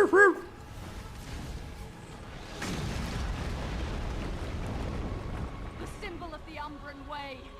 No! There's no way that this could have been his plan.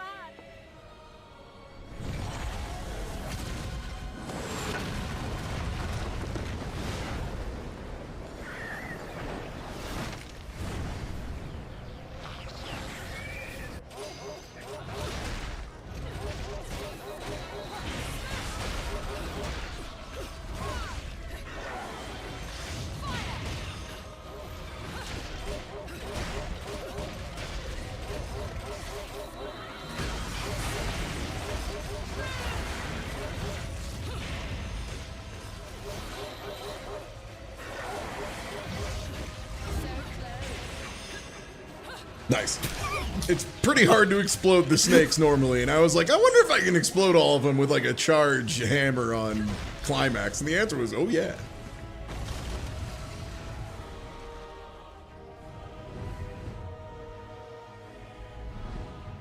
Not only that, this is the second time we've been on the clock tower, because you do it during the prologue as well. And also in Bayonetta 1. That's why it's their stage in Smash. He's here a lot. Oh, fake Loki.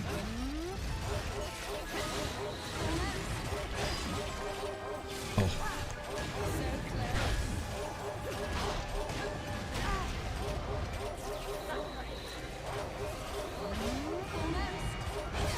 Oh, he did a second one.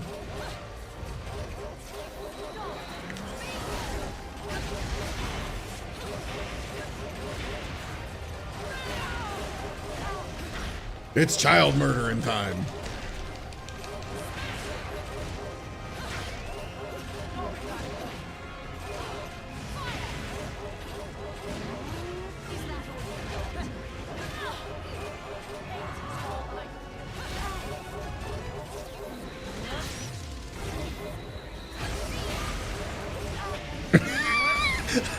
I love when I get the full charge dodge umbral climax hit and it just does so much health. It just does like half his fucking bar.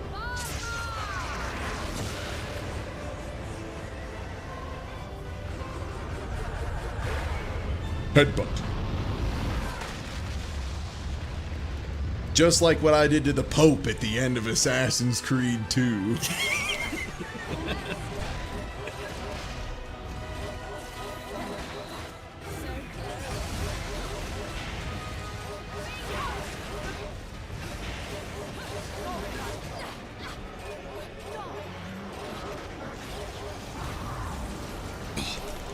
That attack is always so goofy to time.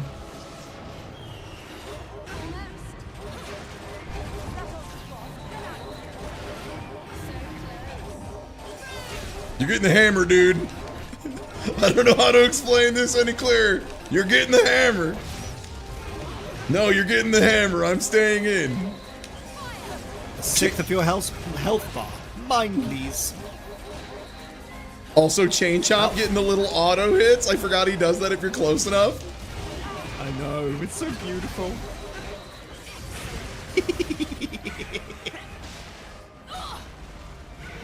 Name a more iconic duo.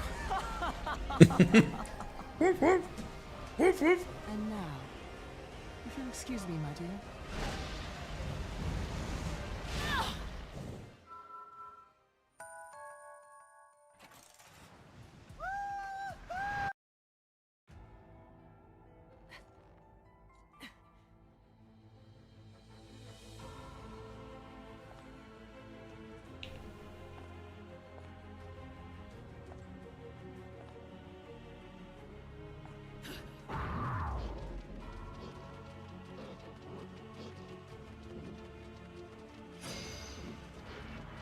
No.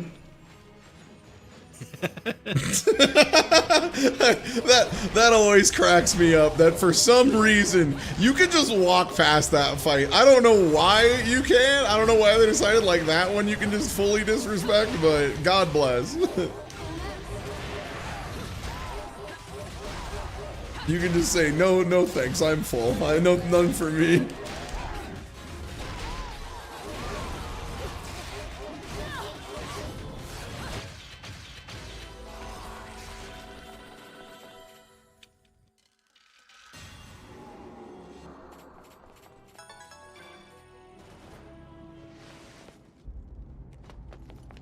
The fucking Kramer slide they have him do is so funny. Just from right off camera. The only thing it's missing is the sound of like a door being slammed open before he power slides in.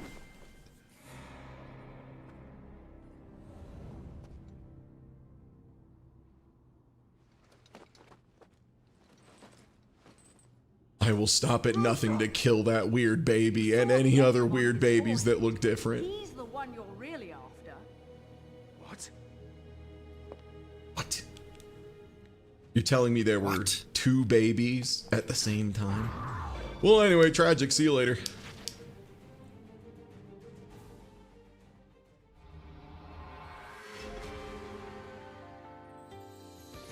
That performance might make the back page of the classified.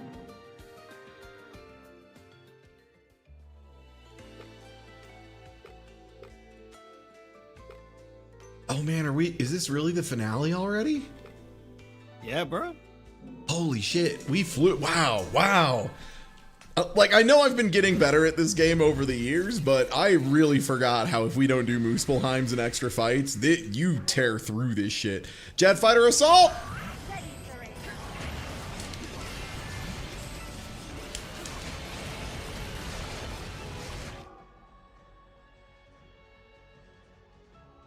Oh, okay.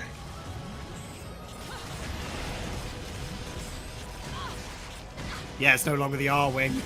Yeah, it's been so long since I've done this not R-Wing mode.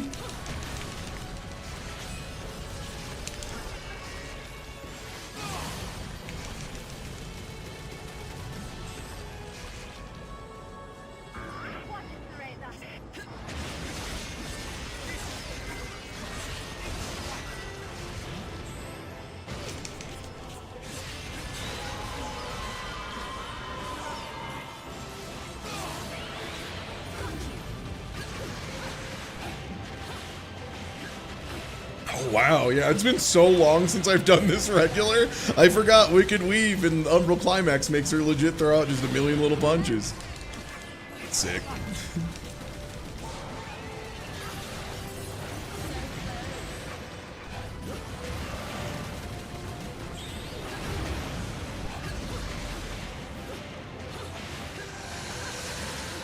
Yeah, if you have the Star Fox outfits on, it turns it into an R-Wing, and it doesn't just turn it into an R-Wing visually, it like very much does change the mechanics to be more accurate to an R-Wing. So like, instead of Umbral Climax being a bunch of Wicked Weave hands being shot out, it is just hypers. It's just you have the blue double lasers that do heinous damage.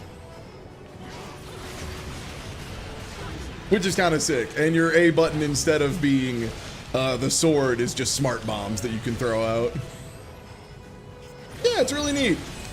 The Platinum team has been trying to make a Star Fox game forever, which is why it was so fucking cool of Nintendo to bring them on last minute to try and fix the worst Star Fox game they've ever made. And then everyone blamed Platinum, and Platinum had to clarify, like, we were just brought on last second as, like, consultants. We didn't make the whole game. We did such a good job in Bayo 2. I'm sorry.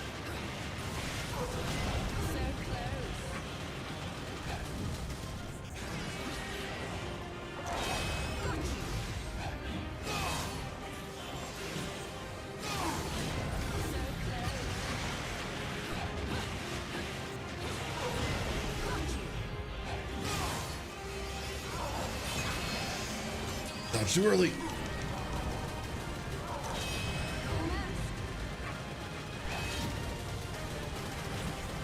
Does Platinum still make things? The Platinum is you and I know that we care about? No, absolutely not.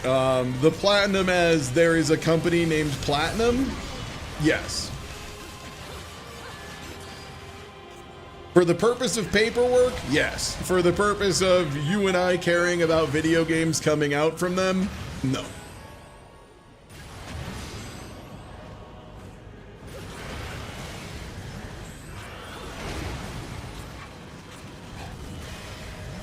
Platinum made Microsoft lose a bunch of money. Is that a video game? Is that a game?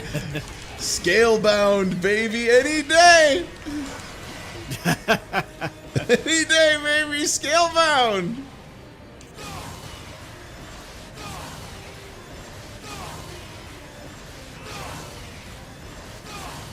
Wow, this thing's pretty good. I don't get to use this a lot.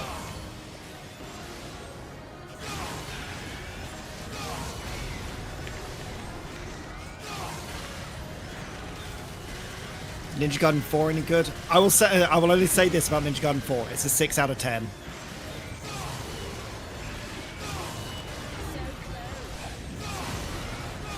That's it. Yeah. I mean, I've been like kind of on a Platinum's been on decline bend for since that Transformers game came out and was like okay. It was like fine. And that was like on Xbox 360.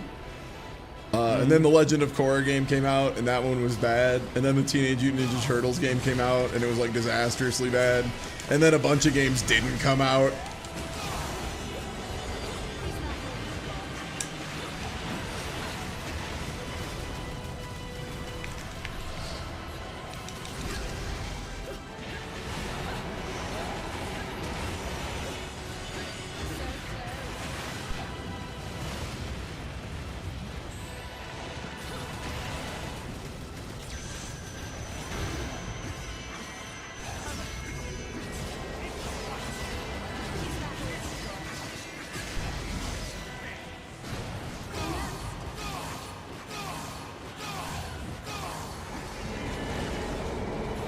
Thanks, Boulder.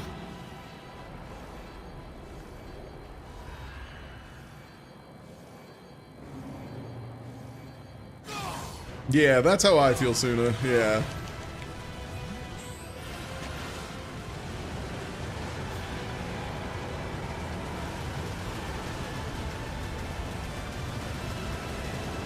I feel the same way about most studios that have been like going for more than 20 years as I feel about like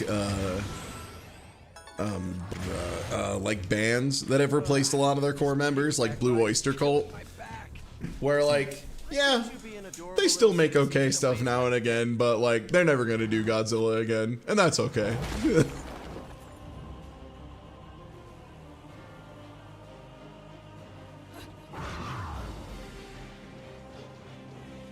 It's time to go beat up this kid. Time to punch a triangle. Yeah. I'm also, I think, yeah, I streamed it, but I am very excited for Strange Scaffold's next game, Space Warlord Baby Trading Simulator, because I have been extremely of the opinion that Strange Scaffold, like I understand they love doing like small games and kicking them out real quick and not doing a ton of QA and like second passes and stuff. But I just really wanted them to like put more time into one of their good ideas, because like especially of their more recent stuff, it just all felt unfinished. So them going back and doing a thing again, to me, this is going to be the Super Mario Galaxy 2 of Strange Scaffold games. If that means nothing to you, I'm so happy that you're sane. But for everyone else, yeah, you know what I mean. Yeah.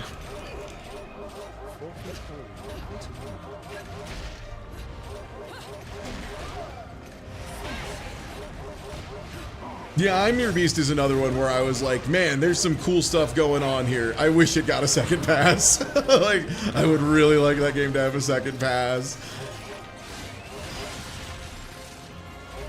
I really enjoyed it. Yeah.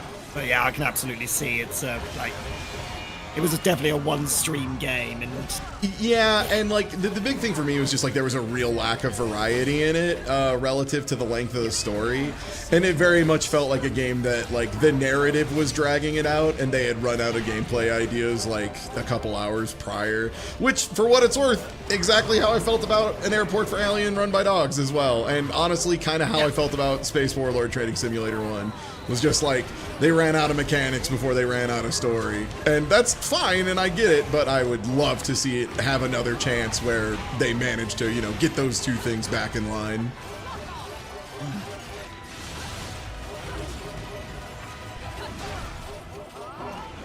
Yeah, exactly. I Am Your Beast is absolutely about the writing and stuff.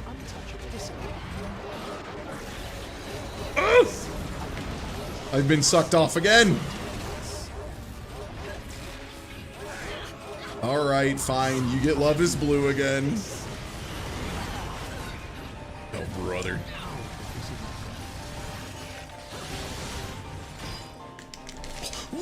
I don't know how that one hit me. That's crazy.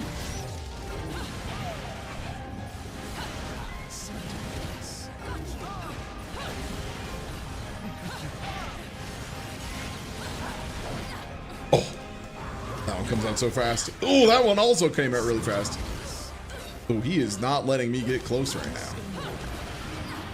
Oh, he missed on purpose. What a jerk. Oh my god. Oh, I cannot get the timing for Triangle Man today.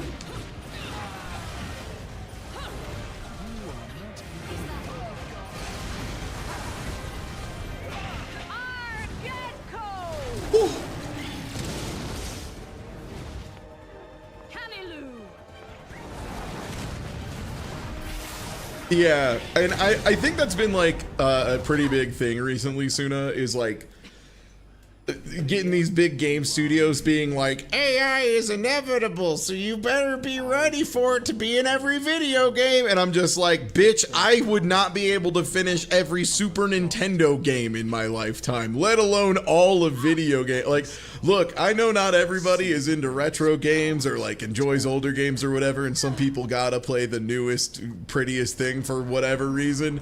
But brother, that isn't me. I could jam on the same 5 games forever, man. I know people who have played Super Mario World 10,000 times. Like,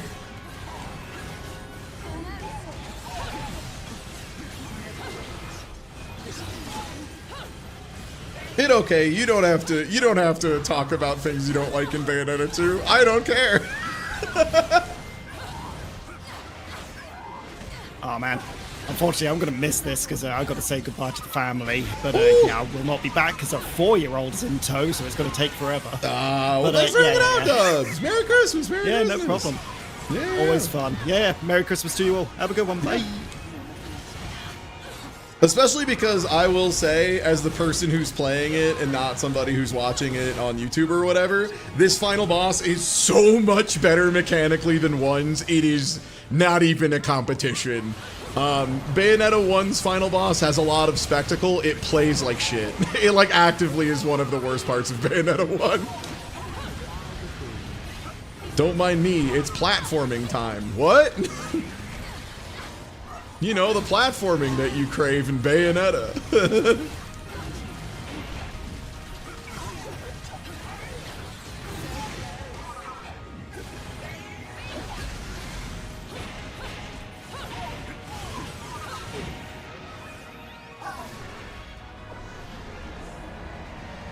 I am so excited to play Skate Story soon. Y'all have no idea. The homie Dr. Danger bought it for Christmas for me, so I'm excited to play through the whole thing. I loved the demo. That demo was such sweet vibes, cool times. It also felt like a more technical skating game in a way that I was into, because like I love Tony Hawk and all that, but I wanted to get into a game that's a little more specific and into the nitty-gritty of like technicality stuff, like very Skate 3 type vibes.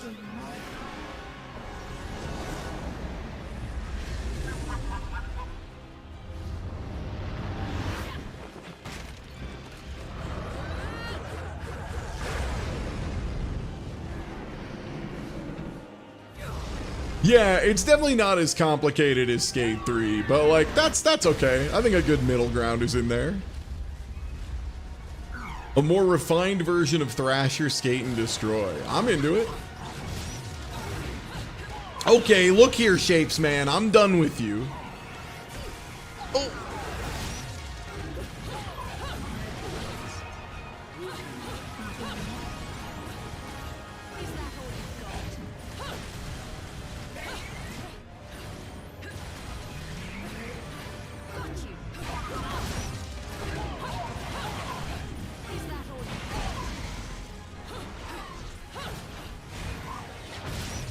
Please, let me stay in.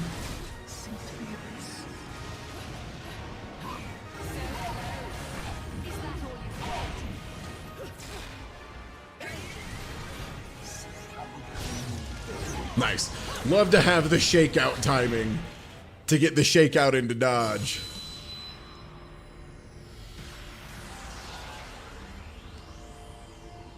What? The real power of Lord Aesir, the god of chaos. No, now I'm just regular nude. Now I'm just regular nude. Even the very eyes. Fuck. No! No! Me when I'm nude in public. No! Either the world will be destroyed, or it will create its own path.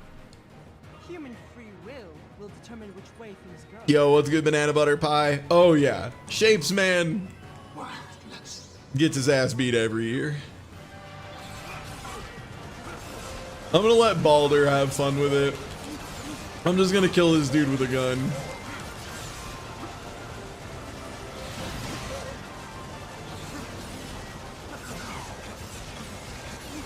It's gun time for you, buddy boy. Got a nothingness, huh?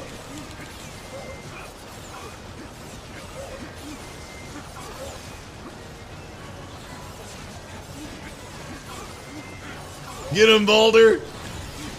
Get him! Kill this fool! Umbral climax. Double bullets.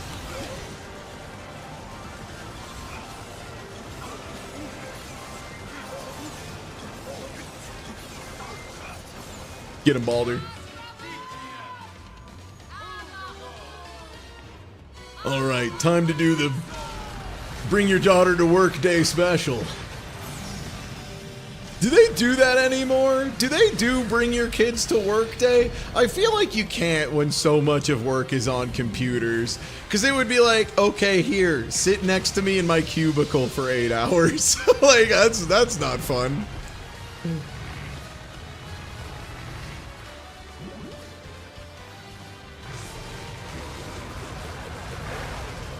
I witnessed it at Johnson & Johnson. We had a, like, it wasn't a bring your kids to work day, but there was, like, an event that was sponsored by Johnson & Johnson that was very clearly to help entertain employees of kids. Yeah, tactical fail. Yeah, I think that's what you have to do in the modern era if you want to do a take the kids to work day, is just have it be like a fun little picnic day. Well, it's time to get this fool eaten. Time to steer a nude man. It's Chomp's time for you, buddy boy.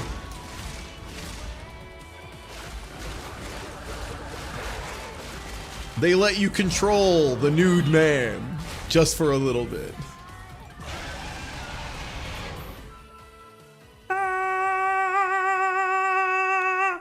If it comes to this, it will just begin anew. No, he somehow's gotten more naked. He took his corporeal form off. Is that more naked? Actually, wait, hold on. Chat, is that more naked or less naked? If you don't have your body, but your soul is exposed, and it's in the shape of your nude body, that's gotta be more naked, right? That's more? We agree? That's final naked. Okay. He's blued. Okay. You literally can't get more naked. Anyway, the 4-year-old was very tired, so it actually was very easy to get him into the car. Yippee! I love just like when you just like pick up and the kid is barely saying anything. They're just kind of resting in arms. Yeah, that's the best. Yeah, it's like almost 9 p.m. So yeah, perfect time for a kid who has been active all day. Oh yeah.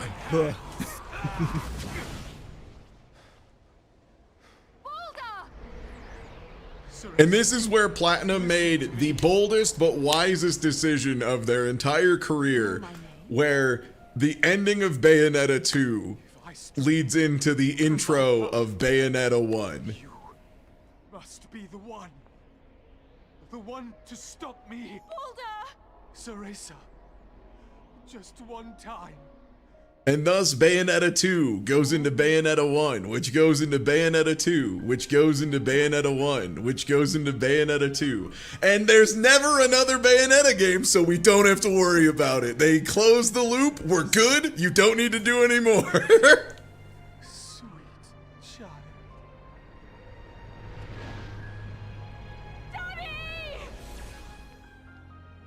Also a fun way to explain all the Baldur fights in one. Because there was definitely an element of one of like, why does her dad feel the need to be so violent towards her at every turn? And the answer is because he's got a nasty chicken nugget in his heart. You don't need the eyes of the world, love. I Leaving your kind. Yeah, the 2D games were really good. I know Boix put the like Metroidvania E1 as his game of the year one year. What will happen to you? I'll just take a little break. This world doesn't need me anymore, right?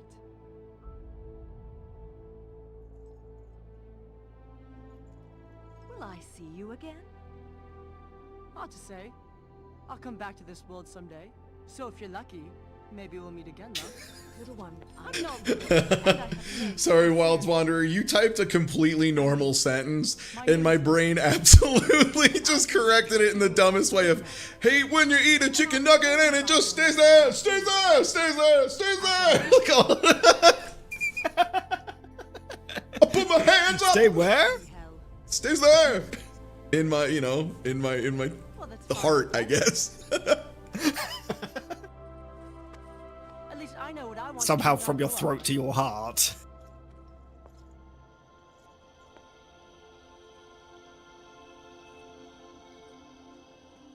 See you around, Bayonetta. goodbye, little one. And you can call me Cereza. Sorry, love. But you still don't strike me as a Cereza.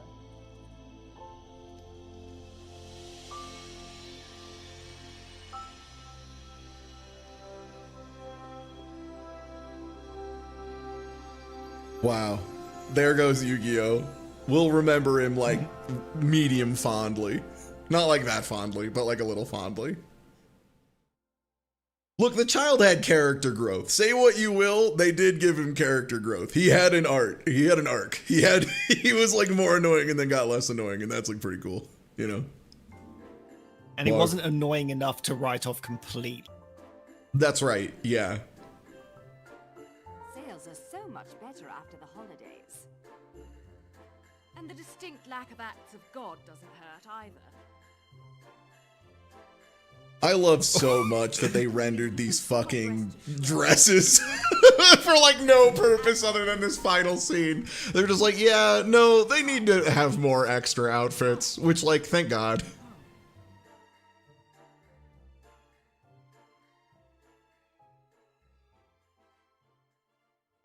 And then a baby drops a Yu-Gi-Oh card.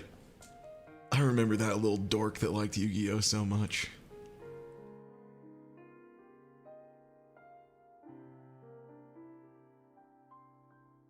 Baby card.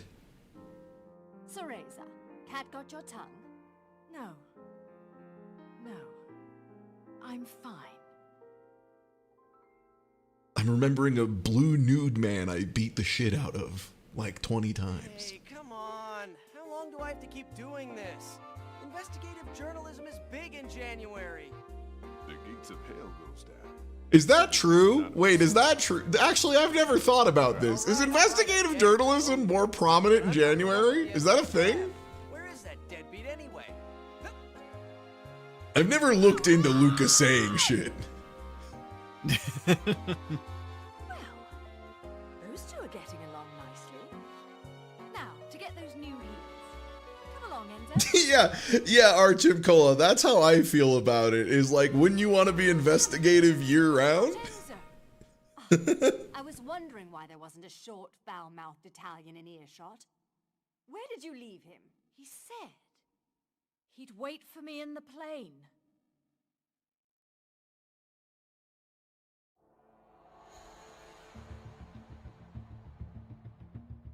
Again? What a day! What a day! Oh. I feel like sound effects didn't load in there. That was weird. Silently, the blade whizzes by. Another day in the life, Cereza. Maybe you should try being nice to Enzo for a change. Yeah, I don't. The thing that's so crazy, Frozen Pyro, is this is the same copy of Bayo 2 that I've played on the same build, on the same emulator. I did update it. That might be it. That I've been using for like 3 years. There's only one way to ring in the new year. Let's dance, boys! Hell yeah. And time for the most important part of the game. That's right. Playable credits, baby, and they're ranked. You better do good in the credits, motherfucker.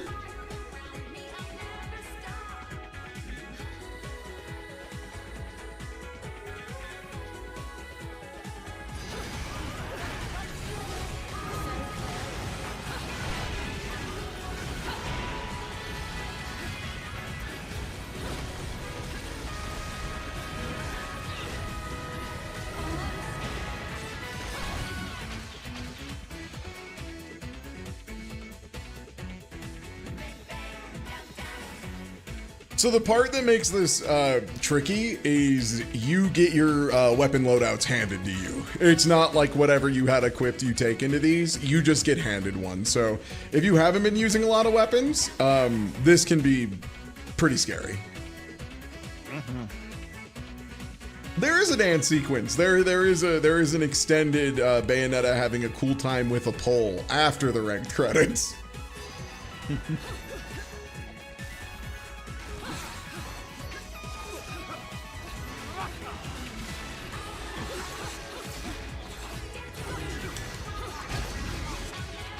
Nice. Okay. That one can be really tough if it gets out of hand. Luckily, Baldur was kind and let me get a charge slash.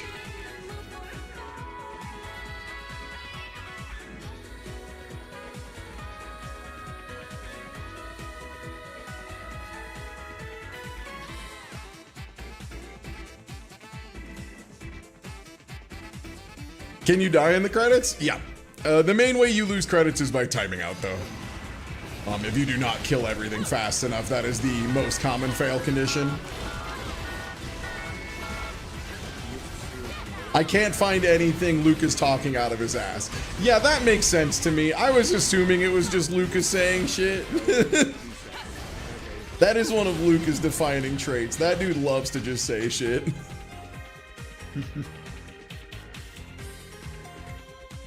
But yeah, if you die in the credits, it's not like you have to start the credits over or something. It's just you get a stone for that segment. You get a rock.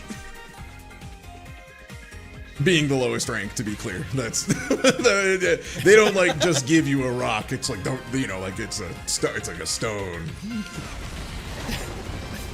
I'm gonna throw a rock at you while you're sitting in your seat playing Bayonetta 2. It feels that way if you're not expecting it.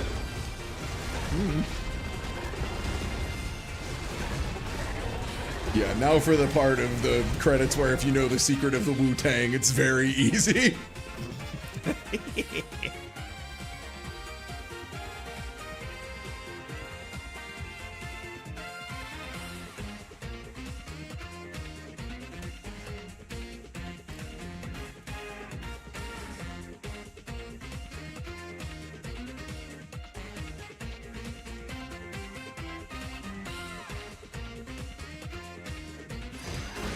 Ah, here we are.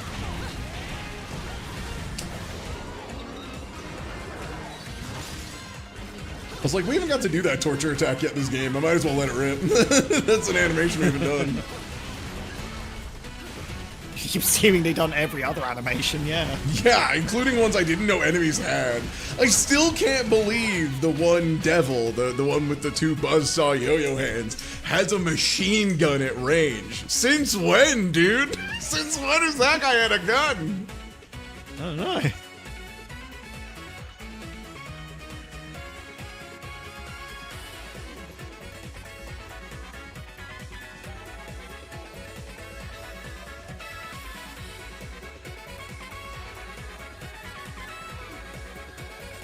Yeah, Luke is like largely comic relief who has like one or two moments of like very high competency, which I think is about right for a comic relief, you know? Yeah. Sadly, that also has like the most DMCA-able song in Bayonetta 2.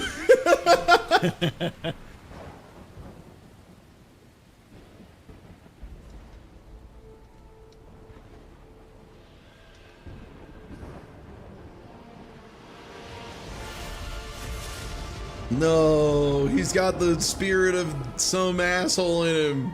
And it's making him become the Phantom of the Opera, but with the monocle. No! And then, yeah, that's the opening of Bayonetta. I just had this in my pocket this whole time. Okay. Now's as good a time as any. Nice. Love to do good enough on the credits to juice my fucking rank. Yeah, I deserved that win. Yeah, I think that was pretty cool. No, I got a better score, but I was slower. Is it worth it? Yeah. If you mean the Cereza game as in the 2D one, like Cereza and the Demon or something, I heard it was fantastic. I know Boyk's really enjoyed it. He put it as his game of the year it came out. Cool. Yeah, glad to report, after playthrough number 20 something, this game's still good, man. This game's still sick, it turns out. I still love playing Bayonetta 2, yeah. Yeah, Merry Christmas, everybody. I hope you're having a good one. We'll be back tomorrow with some Christmas commercials, as well as maybe a game or two that I've been meaning to play. And then we'll probably have a couple days off, but drop a follow if you haven't already. I'm gonna raid you all over to my friend Slayo9, who's also doing a little bit of a Christmas thing. He's doing Questmas, where he plays through Quest 64 in like very interesting ways and breaks the games in ways you didn't know it could. And also, hey, if you aren't already following Dr. Dubs, please do. I would appreciate it. That'd be sick. You got anything going on stream-wise lately?